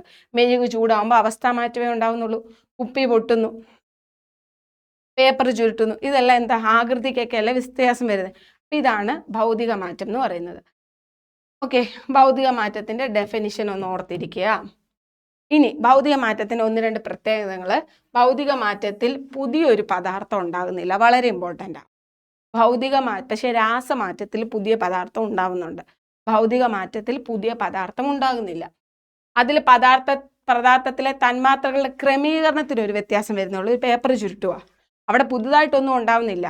ആ നേരെ ഇരുന്ന തന്മാത്ര എല്ലാം കൂടി ഇടുങ്ങി, അല്ലേ? അപ്പോൾ അവിടെ ആ തന്മാത്രകളുടെ ക്രമീകരണത്തിനൊരു വ്യത്യാസം വരുന്നതേ ഉള്ളൂ, അല്ലാതെ അവിടെ പുതിയതായിട്ടൊന്നും ഉണ്ടാവുന്നില്ല. ഓക്കെ, അപ്പം അതാണ് ഭൗതിക മാറ്റം എന്ന് പറയുന്നത്. പക്ഷെ രാസമാറ്റം എന്ന് പറയുന്നതോ, ആ റിയാക്ഷൻ നടന്ന ആ പദാർത്ഥം പൂർണ്ണമായിട്ട് മറ്റൊരു പദാർത്ഥമായിട്ട് മാറുന്നു, തന്മാത്രകൾ ഉണ്ടാകുന്നു, പുതിയൊരു പദാർത്ഥം. ഈ ഒരൊറ്റ ഇത് മതി പഠിക്കാൻ. ഫിസിക്കൽ ചേഞ്ചിൽ പുതിയ പദാർത്ഥം ഉണ്ടാകുന്നില്ല, ക്രമീകരണം മാത്രമേ നടക്കുന്നുള്ളൂ. പക്ഷേ കെമിക്കൽ ചേഞ്ചിൽ എന്തുണ്ടാകുന്നുണ്ട്? പുതിയൊരു പദാർത്ഥം ഉണ്ടാകുന്നുണ്ട്. ഇപ്പം പേപ്പർ ചുരുട്ടുക, അവിടെ പുതിയ പദാർത്ഥം ഒന്നും ഉണ്ടാകുന്നില്ല, ആകൃതിയിൽ വ്യത്യാസം വരുന്നുള്ളൂ, അത് ഭൗതിക മാറ്റമാണ്. പേപ്പർ കത്തിക്കുവാണെങ്കിൽ കരി എന്നൊരു പുതിയ പദാർത്ഥം ഉണ്ടാകുന്നുണ്ട്. അപ്പം അതെന്താണ്? രാസമാറ്റം. എന്ത് കത്തിച്ചാലും അത് രാസമാറ്റമാണ്. ഓർത്തിരിക്കുക, കത്തലുണ്ടോ അത് രാസമാറ്റമായി. ഓക്കെ, നോക്കിക്കുക, മഗ്നീഷ്യം റിബർ കത്തിക്കുക, പേപ്പർ കത്തിക്കുക, ഇതെല്ലാം എന്താണ്? രാസമാറ്റത്തിന് ഉദാഹരണമാണ്. ഓക്കെ, ഈ രാസമാറ്റം എന്ന് പറയുന്ന ഒരു പെർമനന്റ് ചേഞ്ച്, അതായത് പേപ്പർ ചുരുട്ടിയ പേപ്പറിനെ എനിക്ക് തിരിച്ച് ആക്കാൻ പറ്റും. പക്ഷേ രാസമാറ്റമാണെങ്കിൽ കത്തിച്ച കരിയെ എനിക്ക് തിരിച്ച് പേപ്പർ ആക്കാൻ പറ്റത്തില്ല. അപ്പം ഒരു രാസമാറ്റവും റിവേഴ്സിബിൾ അല്ല, നമുക്ക് തിരിച്ചെടുക്കാൻ പറ്റത്തില്ല. പക്ഷേ ഭൗതിക മാറ്റം, കുറേ ഭൗതിക മാറ്റങ്ങൾ നമുക്ക് എന്ത് ചെയ്യാൻ പറ്റും, റിവേഴ്സ് ചെയ്യാൻ പറ്റും. പക്ഷേ എല്ലാ ഭൗതിക മാറ്റവും റിവേഴ്സ് ചെയ്യാൻ പറ്റത്തില്ല. പൊട്ടിപ്പോയ കുപ്പി നമുക്ക് തിരിച്ച് ആക്കാൻ പറ്റത്തില്ല. മനസ്സിലായോ? അപ്പം ഭൗതിക മാറ്റം ഓൾമോസ്റ്റും റിവേഴ്സിബിൾ ആണ്, പക്ഷെ എല്ലാം റിവേഴ്സിബിൾ ആണെന്ന് നമുക്ക് പറയാൻ പറ്റത്തില്ല. ഓക്കെ, ഇത് നിങ്ങൾക്ക് വേണ്ടിയിട്ട് ഞാൻ തന്നൊരു ഇതാ. നിങ്ങൾ ഏതാ, പാല് തൈരാകുന്നു, ഭൗതിക മാറ്റമാണോ അതോ രാസമാറ്റമാണോ? പാലിൽ അടങ്ങിയിട്ട് എന്താണ് ലാക്ടോസ് എന്ന് പറയുന്നത് എന്താണ്? ബാക്ടീരിയ എൻസൈമിൻ്റെ പ്രവർത്തനം കാരണം അവിടെ ലാക്റ്റിക് ആസിഡ് എന്ന് പറഞ്ഞ പുതിയൊരു പദാർത്ഥം ഫോം ചെയ്യുന്നുണ്ട്. അത് കെമിക്കൽ ചേഞ്ചാണ്, രാസമാറ്റമാണ്. മെഴുകുരുകുന്നത് ഒരു അവസ്ഥാ മാറ്റം, അത് ഫിസിക്കൽ ചേഞ്ചാണ്. മെഴുകുതിരി കത്തുമ്പോൾ അവിടെ കരി വരത്തില്ലേ, കെമിക്കൽ ചേഞ്ച്. ജലം ഐസ് ആകുന്നത് അവസ്ഥാ മാറ്റമാണ്, ഐസ് ഉരുകുന്നത് അവസ്ഥാ മാറ്റമാണ്. ഉപ്പ് ജലത്തിൽ ലയിക്കുന്നത് അവിടെ പുതുതായിട്ടൊന്നും ഉണ്ടാകുന്നില്ല, അവസ്ഥാ മാറ്റമാണ്. തുരുമ്പ് പിടിക്കുന്ന അവിടെ തുരുമ്പെന്ന ഒരു പുതിയ പദാർത്ഥം ഉണ്ടാകുന്നുണ്ട്. വിറക് കത്തുക അത് രാസമാറ്റമാണ്. ഓക്കെ, അപ്പൊ ഭൗതിക മാറ്റം, രാസമാറ്റം. ഇത് പഴയ SCERT ആണ് ഈ കൊടുത്തിരിക്കുന്നത്, മറ്റേത് പുതിയ SCERT. കണ്ടന്റ് എല്ലാം സെയിം തന്നെ. ഓക്കെ, ഇനി 1-2 പ്രവർത്തനങ്ങളെ ഒന്ന് ജസ്റ്റ് ഒന്ന് എക്സ്പ്ലെയിൻ ചെയ്യാം. Okay, thermo chemical reaction. എന്തോ തെർമോ കെമിക്കൽ റിയാക്ഷൻ എന്ന് പറഞ്ഞാൽ താപം ആഗിരണം ചെയ്യുകയോ പുറത്തുവിടുകയോ ചെയ്യുന്ന രാസപ്രവർത്തനത്തിനാണ് നമ്മൾ തെർമോ മീൻസ് ടെമ്പറേച്ചറിനെ അബ്സോർവ് ചെയ്യുക അല്ലെങ്കിൽ റിമൂവ് ചെയ്യുമ്പോൾ ഉള്ള ഒരു കെമിക്കൽ റിയാക്ഷനെ നമ്മൾ എന്താ പറയുന്നത്, തെർമോ കെമിക്കൽ റിയാക്ഷൻ എന്ന് പറയുന്നത്. അടുത്ത നോക്കിക്കേ, എൻഡോതെർമിക്കും ഉണ്ട് എക്സോതെർമിക്. അതായത് എൻ്റെ ആണെങ്കിൽ ഞാൻ അബ്സോർബ് ചെയ്യുന്ന ഓർത്താൽ മതി. എൻ്റെ ആണെങ്കിൽ അബ്സോർബ് ചെയ്യും. ഹീറ്റിനെ അബ്സോർബ് ചെയ്യുന്ന റിയാക്ഷനെയാണ് നമ്മൾ എൻഡോതെർമിക് റിയാക്ഷൻ എന്ന് പറയുന്നത്. ഹീറ്റിനെ റിലീസ് ചെയ്യുന്ന റിയാക്ഷനാണ് എക്സോതെർമിക്. എക്സോ മീൻസ് എക്സിറ്റ്. ഓക്കെ, അപ്പം ചൂടിനെ അബ്സോർബ് ചെയ്യുകയും റിലീസ് ചെയ്യുമ്പോൾ ഉള്ള റിയാക്ഷനാണ് തെർമോ കെമിക്കൽ റിയാക്ഷൻ. അബ്സോർബ് ചെയ്യുകയാണെങ്കിൽ അത് എൻഡോതെർമിക് റിയാക്ഷനും റിലീസ് ചെയ്യുകയാണെങ്കിൽ അത് എക്സോതെർമിക് റിയാക്ഷനും. എൻഡോതെർമിക്കും എക്സോതെർമിക്കും കണ്ടോ, എൻഡോ ആണെങ്കിൽ ഹീറ്റിനെ അബ്സോർബ് ചെയ്യുന്നു, എക്സോ ആണെങ്കിൽ ഹീറ്റിനെ എന്ത് ചെയ്യുന്നു, റിലീസ് ചെയ്യുന്നു. ഓക്കെ,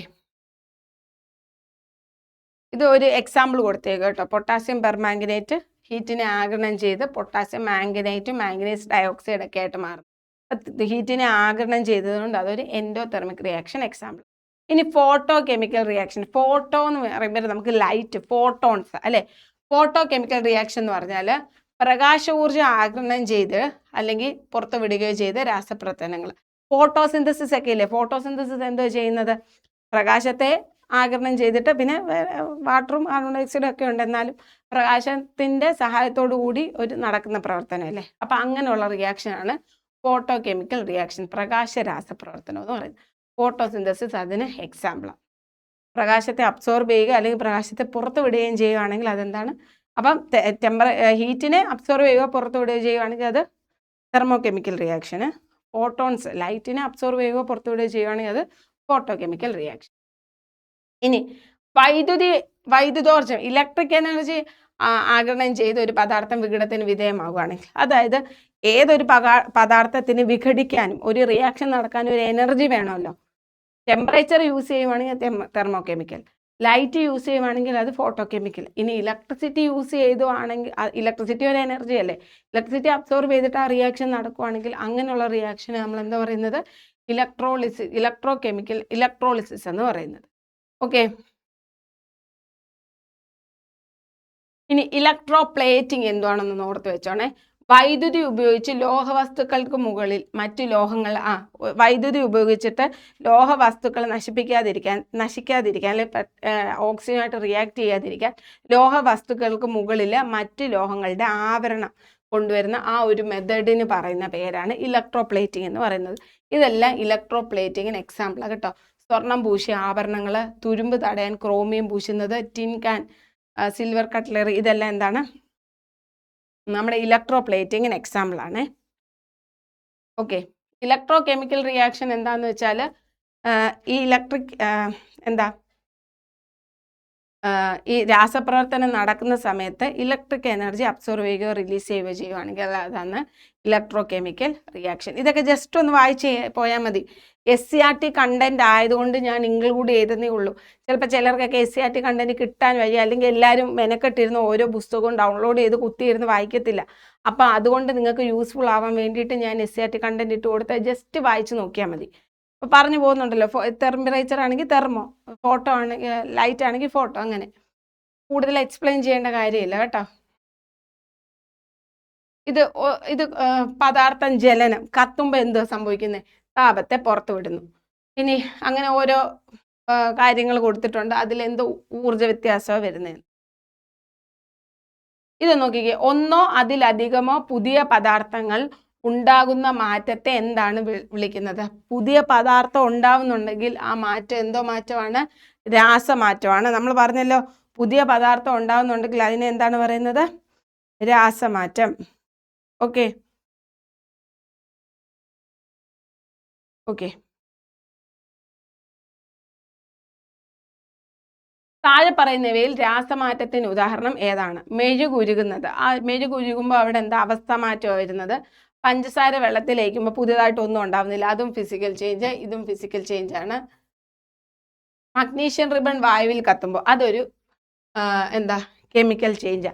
മഗ്നീഷ്യൻ റിബൺ വായിൽ കത്തുമ്പോൾ ഓക്സിജന്റെ പ്രസൻസിൽ മഗ്നീഷ്യം ഓക്സൈഡ് ഫോം ചെയ്യും. അതായത് മഗ്നീഷ്യൻ ഓക്സൈഡ് എന്ന് പറഞ്ഞൊരു വെള്ളപ്പൊടി, പുതിയൊരു പദാർത്ഥം അവിടെ ഫോം ചെയ്യുന്നത്. അപ്പോൾ അതെന്താണ്? മഗ്നീഷ്യം ഓക്സൈഡ് ഫോം ചെയ്യുന്നത് ഒരു രാസപ്രവർത്തനത്തിന് എക്സാമ്പിൾ. ഒരു പോസിറ്റീവ് അയോണിൻ്റെ ആരം എപ്പോഴും അതിൻ്റെ ആറ്റത്തിൻ്റെ ആരത്തേക്കാൾ എങ്ങനെയായിരിക്കും? ഓക്കെ, അത് പറയുന്നതിന് മുമ്പ് ഞാൻ ഒരു കാര്യം ഒന്ന് പറഞ്ഞോട്ടെ. എന്താ കാറ്റയോണ്, എന്താ ആനയോൺ എന്ന് നോക്കിക്കേ. പോസിറ്റീവ് ചാർജുള്ള അയൺ, ഒരാറ്റം ഒരു ഇലക്ട്രോണിനെ വിട്ടുകൊടുത്ത് പോസിറ്റീവ് ആവുമല്ലോ, അതിന് നമ്മൾ കാറ്റയോൺ എന്ന് പറയുന്നത്. ഓക്കെ, ഒരാറ്റം ഒരു ഇലക്ട്രോണിനെ വാങ്ങിച്ചിട്ട് നെഗറ്റീവ് അയോണായി മാറുമല്ലോ, അതിനെ നമ്മൾ ആനയോൺ എന്ന് പറയുന്നത്. കാറ്റയോൺ അറിയാത്തവർക്ക് വേണ്ടിയിട്ടാണ്. പോസിറ്റീവ് ചാർജ് ഉള്ളത് ആ കാറ്റയോണ്, ഇലക്ട്രോണിനെ വിട്ടുകൊടുക്കുമ്പോൾ പോസിറ്റീവ് കിട്ടും. നെഗറ്റീവ് ചാർജുള്ള ആനയോണ്, ഇലക്ട്രോണിനെ വാങ്ങിക്കുമ്പോൾ നെഗറ്റീവ് ചാർജ് കിട്ടും. ഓക്കെ, ഇനി ഇവിടെ നോക്കിക്കേ, ഇതൊരു കാറ്റയോണ്.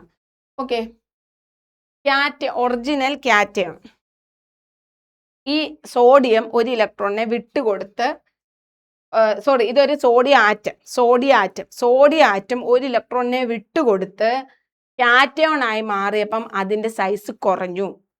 സോഡിയം എന്ന ആറ്റം ഒരു ഇലക്ട്രോണിനെ വിട്ടുകൊടുത്ത് കാറ്റയോൺ ആയിട്ട് മാറിയപ്പം അതിൻ്റെ സൈസ് കുറഞ്ഞു. അതുപോലെ തന്നെ മഗ്നീഷ്യം ആറ്റം 2 ഇലക്ട്രോണിനെ വിട്ടുകൊടുത്ത് മഗ്നീഷ്യം കാറ്റയോൺ ആയിട്ട് മാറിയപ്പം അതിൻ്റെ സൈസ് കുറഞ്ഞു. എന്നാൽ ആനയോൺ ഇത് ഫ്ലൂറിൻ ആറ്റമാണ്. ഫ്ലൂറിൻ ആറ്റം ഒരു ഇലക്ട്രോണിനെ വാങ്ങിച്ച് ആനയോൺ ആയപ്പോൾ അതിൻ്റെ സൈസ് കൂടി. ഇവിടെ നോക്കിയ ക്ലോറിൻ ആറ്റം ഒരു ഇലക്ട്രോണിനെ വാങ്ങിച്ച് ആനയോൺ ആയപ്പോൾ അതിൻ്റെ സൈസ് കൂടി. അതായത് കാറ്റയോൺ എന്ന് ഒരാറ്റം ഇലക്ട്രോണിനെ വിട്ടുകൊടുത്തു കഴിയുമ്പോൾ അത് കാറ്റയോൺ ആവും, അതിന് പോസിറ്റീവ് ചാർജ് കിട്ടും. ഒറിജിനൽ ആറ്റത്തെക്കാൾ സൈസ് കുറവായിരിക്കും കാറ്റയോണിന്. ഓക്കെ, ഇനി ഒരാറ്റം ഇലക്ട്രോണിനെ വാങ്ങിച്ചു കഴിയുമ്പോൾ അതിന് നെഗറ്റീവ് ചാർജ് കിട്ടും, അതിനെ നമ്മൾ ആനയോൺ എന്ന് പറയുന്നത്. ഒറിജിനൽ ആറ്റത്തെക്കാളും സൈസ് കൂടുതലായിരിക്കും ആനയോണിന് ആനയുടെ വലിപ്പം കാണും. ആനയോണ് ഒറിജിനൽ ആറ്റത്തെക്കാളും സൈസ് എന്തായിരിക്കും? കൂടുതലായിരിക്കും. നോക്കിക്കേ, പോസിറ്റീവ് അയോൺ അതായത് കാറ്റയോണിന്റെ ആരം എപ്പോഴും അതിൻ്റെ ആറ്റത്തിന്റെ ആരത്തേക്കാൾ എന്തായിരിക്കും? കുറവായിരിക്കത്തില്ലേ? നമ്മൾ പറഞ്ഞില്ലേ, കാറ്റയോൺ ആണെങ്കിൽ കാറ്റിനെ പോലെ കുറവാ, കാറ്റയോൺ ആണെങ്കിൽ കാറ്റിനെ പോലെ സൈസ് കുറവാ, ആനയോൺ ആണെങ്കിൽ ആനയെ പോലാണ് സൈസ് ഒറിജിനൽ ആറ്റത്തെക്കാളും കൂടുതലാണ്. പിന്നെ ഇവിടെ 1-2 ലോഹങ്ങൾ എന്ന് പറയുമ്പോൾ ഇലക്ട്രോണിനെ വിട്ടുകൊടുത്ത് കാറ്റയോൺ ആവും, അലോഹങ്ങൾ എന്ന് പറയുമ്പോൾ ഇലക്ട്രോണിനെ സ്വീകരിച്ചിട്ട് ആനയോണുകളാവും. ഓക്കെ, അപ്പൊ ഇലക്ട്രോണിനെ മാത്രമേ വിട്ടുകൊടുക്കുകയും വാങ്ങിക്കുകയും ചെയ്യത്തുള്ളൂ, അവിടുത്തെ പ്രോട്ടോണിനും ന്യൂട്രോണിനും മാറ്റമൊന്നും ഇല്ലാതെ ഒന്ന് ഓർത്തിരിക്കണേ. ഓക്കെ, അടുത്ത ആവർത്തന പട്ടികയുമായിട്ട് ഒരു ക്വസ്റ്റ്യൻ നോക്കാം. ആറ്റത്തിന്റെ വലിപ്പവും അയോണീകരണ ഊർജവും തമ്മിലുള്ള ബന്ധം വ്യക്തമാക്കുന്ന താഴെ പറയുന്ന പ്രസ്താവനകൾ വിലയിരുത്തുക. ഓക്കെ,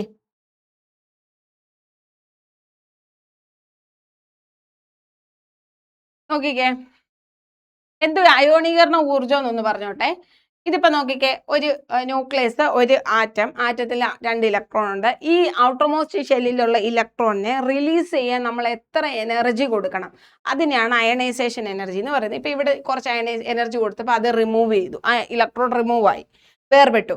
അപ്പം എത്രമാത്രം എത്രമാത്രം എനർജി കൊടുത്താൽ ആ ഇലക്ട്രോണിനെ വേർപെട്ടാൻ പറ്റും, റിമൂവ് ചെയ്യാൻ പറ്റും. അതിന് ആ എനർജിയാണ് നമ്മൾ എന്താ പറയുന്നത്, അയണൈസേഷൻ എനർജി എന്ന് പറയുന്നത്. ഓക്കെ, അപ്പോൾ ഏറ്റവും പുറമേയുള്ള ഷെല്ലിലെ ഒരു ഇലക്ട്രോണിനെ നീക്കം ചെയ്യാൻ ആവശ്യമായിട്ടുള്ള എനർജിയാണ് നമ്മൾ അയണൈസേഷൻ എനർജി എന്ന് പറയുന്നത്. നോക്കിക്കേ, അറ്റോമിക വലിപ്പം കൂടുമ്പോൾ ബാഹ്യതമ ഇലക്ട്രോണുകൾക്ക് ന്യൂക്ലിയസുമായിട്ടുള്ള ആകർഷണം കുറയുന്നതിനാൽ അയോണീകരണ ഊർജ്ജം കുറവാണ്. അതെ, ശരിയാണ്. ഒരു ടീച്ചർ ഒരു ക്ലാസ്സിൽ ഇരിക്കുക, ലാസ്റ്റ് ബെഞ്ചിൽ ഇരിക്കുന്നവർക്ക് എന്താണ്, ന്യൂക്ലിയസുമായിട്ടുള്ള അട്രാക്ഷൻ കുറവാണ്, ടീച്ചറുമായിട്ടുള്ള അട്രാക്ഷൻ കുറവാണ്. അവർക്ക് എന്താണ്, ഒരു ചെറിയ എനർജി കിട്ടിയാലേ അവർ ചാടും. അപ്പോൾ അവർക്ക് അയണൈസേഷൻ എനർജി കുറവാണ്. കുറച്ച് എനർജി കിട്ടിയാലേ അവർ ചാടിപ്പോവും, അല്ലേ? അപ്പം ഔട്ടർമോസ്റ്റ് ഷെല്ല്, ന്യൂക്ലിയസിന്റെ വലിപ്പം കൂടുതൽ കാരണം, ന്യൂക്ലിയസിന്റെ അല്ല, ആറ്റത്തിന്റെ വലിപ്പം കൂടുമ്പോൾ അല്ലെങ്കിൽ ഷെല്ലുകളുടെ എണ്ണം കൂടുമ്പോൾ ന്യൂക്ലിയസും ഔട്ടർമോസ്റ്റ് ഇലക്ട്രോണും തമ്മിലുള്ള ആ ഒരു അട്രാക്ഷൻ കുറയുമ്പം ഔട്ടർമോസ്റ്റ് ഇലക്ട്രോൺ പെട്ടെന്ന് റിമൂവ് ആകും. ചെറിയ എനർജി കൊടുത്താൽ മതി. ആവർത്തന പട്ടികയിലെ 1ാം ഗ്രൂപ്പ് ആൽക്കലി ലോഹങ്ങൾക്ക് അവയുടെ വലിയ അറ്റോമിക് വലിപ്പം കാരണം അതീവ കുറഞ്ഞ അയോണീകരണ ഊർജ്ജമാണുള്ളത്. അതെ, ആറ്റത്തിന്റെ വലിപ്പം കൂടുമ്പോൾ അല്ലെങ്കിൽ ഷെല്ലുകളുടെ എണ്ണം കൂടുമ്പോൾ അയോണീകരണ ഊർജ്ജം കുറയും. വലിപ്പം ഇപ്പൊ ഇവിടെ ഇത് ന്യൂക്ലിയസ് ആണെന്ന് വിചാരിച്ചോ, ഇത് ന്യൂക്ലിയസ്, ഇത് ആദ്യത്തെ ഷെല്ലിലെ ഇലക്ട്രോൺ. ഈ ഇലക്ട്രോൺ ന്യൂക്ലിയസിന് തൊട്ടടുത്ത, അതിന് ഭയങ്കര അട്രാക്ഷന്, ന്യൂക്ലിയസ് അതിനെ പിടിച്ചു വെച്ചേക്കുക. നമ്മൾ ഒരുപാട് എനർജി കൊടുത്താൽ മാത്രമേ ഈ ഇലക്ട്രോണിനെ എന്ത് ചെയ്യാൻ പറ്റത്തുള്ളൂ, പുറത്ത് കളയാൻ പറ്റത്തുള്ളൂ. അതാണ് ഹീലിയം. ഹീലിയത്തിന് ഏറ്റവും കൂടുതൽ അയണൈസേഷൻ എനർജി, അതായത് ഹീലിയത്തിന് ഈ ഇരിക്കുന്ന ഇലക്ട്രോണും ഹീലിയവും തമ്മിലുള്ള അട്രാക്ഷൻ വളരെ കൂടുതലാണ്. നമ്മൾ ഒരുപാട് എനർജി കൊടുത്താൽ ഈ ഇലക്ട്രോണിനെ റിമൂവ് ചെയ്യാൻ പറ്റത്തുള്ളൂ. അപ്പോൾ ഏറ്റവും കൂടുതൽ അയണൈസേഷൻ എനർജി ഉള്ള മൂലകം ഏതാണെന്ന് ചോദിച്ചാൽ അത് ഹീലിയമാണ് കേട്ടോ. അപ്പം ആവർത്തന പട്ടികയിൽ ഏറ്റവും ഉയർന്ന അയോണീകരണ ഊർജ്ജം ഉള്ളത് ഫ്ലൂറിനല്ല, ഹീലിയമാണ്. ഫ്ലൂറിൻ എന്ന് പറയുന്നത് ഏറ്റവും ഹൈ ഇലക്ട്രോ നെഗറ്റിവിറ്റി ഉള്ള മൂലകം ഏതാണെന്ന് ചോദിച്ചാൽ അത് ഫ്ലൂറിനാണ്. പക്ഷേ ഏറ്റവും കൂടുതൽ അയണൈസേഷൻ എനർജി ഉള്ളത് ചോദിച്ചാൽ ഏതാണ്, ഹീലിയമാണ്. Electro negativity ഫ്ലൂറിന്. അപ്പം 1ഉം 2ഉം ശരി എന്നുള്ളപ്പം ഓപ്ഷൻ A 1 and 2. അപ്പോൾ കുറച്ച് SCRT ഒന്ന് നോക്കാം നമുക്ക്. ഇത് അയണൈസേഷൻ എനർജി. ഇനി ആറ്റത്തിന്റെ വലിപ്പം, ഗ്രൂപ്പിൽ മുകളിൽ നിന്ന് താഴേക്ക് വരുന്നവർ ന്യൂക്ലിയർ ചാർജ് വർദ്ധിക്കുന്നുണ്ടെങ്കിലും അതിന്റെ സ്വാധീനത്തെ മറികടക്കുന്ന വിധത്തിൽ ഷെല്ലുകളുടെ എണ്ണം കൂടുന്നതിനാൽ ആറ്റത്തിന്റെ വലിപ്പം കൂടി വരുന്നു. നമ്മളൊരു കിണറ്റിലോട്ട് പോകുമ്പോൾ വലിപ്പം കൂടിയതുപോലെ നമുക്ക് തോന്നും. ലോഹങ്ങളൊക്കെ നമുക്ക് കുഴിച്ചെടുക്കുമ്പോൾ കിട്ടും, അല്ലെ? ഗ്രൂപ്പിൽ നിന്ന് താഴോട്ട് വരുമ്പോൾ ആഴം കൂടും, വലിപ്പം കൂടും, ആറ്റത്തിന്റെ വലിപ്പം കൂടും, ലോഹ സ്വഭാവം കൂടും, ഷെല്ലുകളുടെ എണ്ണം കൂടും. വലിപ്പം കൂടും എന്ന് പറയുമ്പോൾ ഷെല്ലുകളുടെ എണ്ണം കൂടും, മനസ്സിലായി? അപ്പൊ ഗ്രൂപ്പിൽ നിന്ന് താഴോട്ട് വരുമ്പോൾ ആറ്റത്തിന്റെ വലിപ്പം കൂടും, ഷെല്ലുകളുടെ എണ്ണം കൂടും, ലോഹ സ്വഭാവം കൂടും. അപ്പൊ അതിന്റെ നേരെ ഓപ്പോസിറ്റ് ആയിരിക്കും ഇടത്തുനിന്ന് വലത്തോട്ട് പോകുമ്പോൾ ആറ്റത്തിന്റെ വലിപ്പം കുറയും, ഷെല്ലുകളുടെ എണ്ണത്തിന് മാറ്റം ഉണ്ടാവത്തില്ല, അതുപോലെ തന്നെ ലോഹ സ്വഭാവം കുറയും. ഓക്കെ, നോക്കിക്കേ, ഈ ഒരു പടം നോക്കിയാൽ മതി. ഇങ്ങോട്ട് പോയപ്പോൾ കണ്ടോ, എന്തുകൊണ്ടാണ് ഇങ്ങോട്ട് സൈസ് കുറയുന്നത്? നമ്മൾ മുമ്പേ പറഞ്ഞില്ലേ, ന്യൂക്ലിയർ ചാർജ് കൂടുതൽ കാരണം അട്രാക്ഷൻ കൂടുമ്പോഴത്തേക്കിനും ഒന്ന് ചുരുങ്ങും. താഴോട്ട് വരുമ്പോൾ സൈസ് എന്ത് ചെയ്യുന്നു, കൂടി വരുന്നു. ഇടത്തുനിന്ന് വലത്തോട്ട് പോകുമ്പോൾ ഷെല്ലുകളുടെ എണ്ണത്തിൽ മാറ്റം ഉണ്ടാകുന്നില്ല, പക്ഷെ ന്യൂക്ലിയർ ചാർജ് കൂടുന്നു. ഇതാ നമ്മൾ മുമ്പേ പറഞ്ഞ കാര്യം. അപ്പം ആറ്റത്തിന്റെ വലിപ്പം എന്ത് ചെയ്യുന്നു, കുറയുന്നു. ഈ ഒരു പടം ഓർത്തിട്ട് നമുക്ക് മനസ്സിലാകും. താഴോട്ട് വരുമ്പോൾ വലിപ്പം കൂടുന്നു, ഇങ്ങോട്ട് വരുമ്പോൾ വലിപ്പം കുറയുന്നു. വലിപ്പം കൂടി വരുന്നു, പീരീഡിൽ ഇടത്തോട്ട് വരുമ്പോൾ വലിപ്പം കുറയും. ഓക്കെ, അപ്പം എക്സാമിന് നല്ലപോലെ പഠിച്ചിട്ട് പോവുക. സയൻസിൽ നിന്നുള്ള ഒറ്റ മാർക്കും കളയരുത്. സയൻസിൽ നല്ല ഒരു സബ്ജക്റ്റിൽ നിന്നുള്ള മാർക്കുകളും കളയരുത്. നമുക്ക് എല്ലാ സബ്ജക്റ്റിൻ്റെയും നിങ്ങൾക്ക് മാരത്തോൺ സബ്ജക്റ്റ് വൈസ് മാരത്തോൺ നിങ്ങൾക്ക് തരുന്നുണ്ട്. അപ്പം മാക്സിമം യൂട്ടിലൈസ് ചെയ്യുക. എന്തെങ്കിലും ഡൗട്ട് ഉണ്ടെങ്കിൽ കമൻറ്റിൽ ചോദിച്ചാൽ മതി, നമ്മൾ ഉറപ്പായിട്ട് റിപ്ലൈ തരുന്നതായിരിക്കും. ഓക്കെ, ഇനി ഫിസിക്സിൻ്റെ മാരത്തോൺ കണ്ടിട്ടില്ലാത്തവർ ഫിസിക്സിൻ്റെ മാരത്തോണൂടെ പോയി കാണുക. പുറകാലെ ബയോളജി വരും. അപ്പോൾ ബയോളജി വരുമ്പോഴത്തേക്കിന് ഈ ഫിസിക്സും കെമിസ്ട്രിയൊക്കെ സെറ്റാക്കി പഠിച്ചു വെച്ചേക്കണം. ഓക്കെ അല്ലേ? സെറ്റല്ലേ? അപ്പോൾ ശരി, താങ്ക് യു സോ മച്ച്.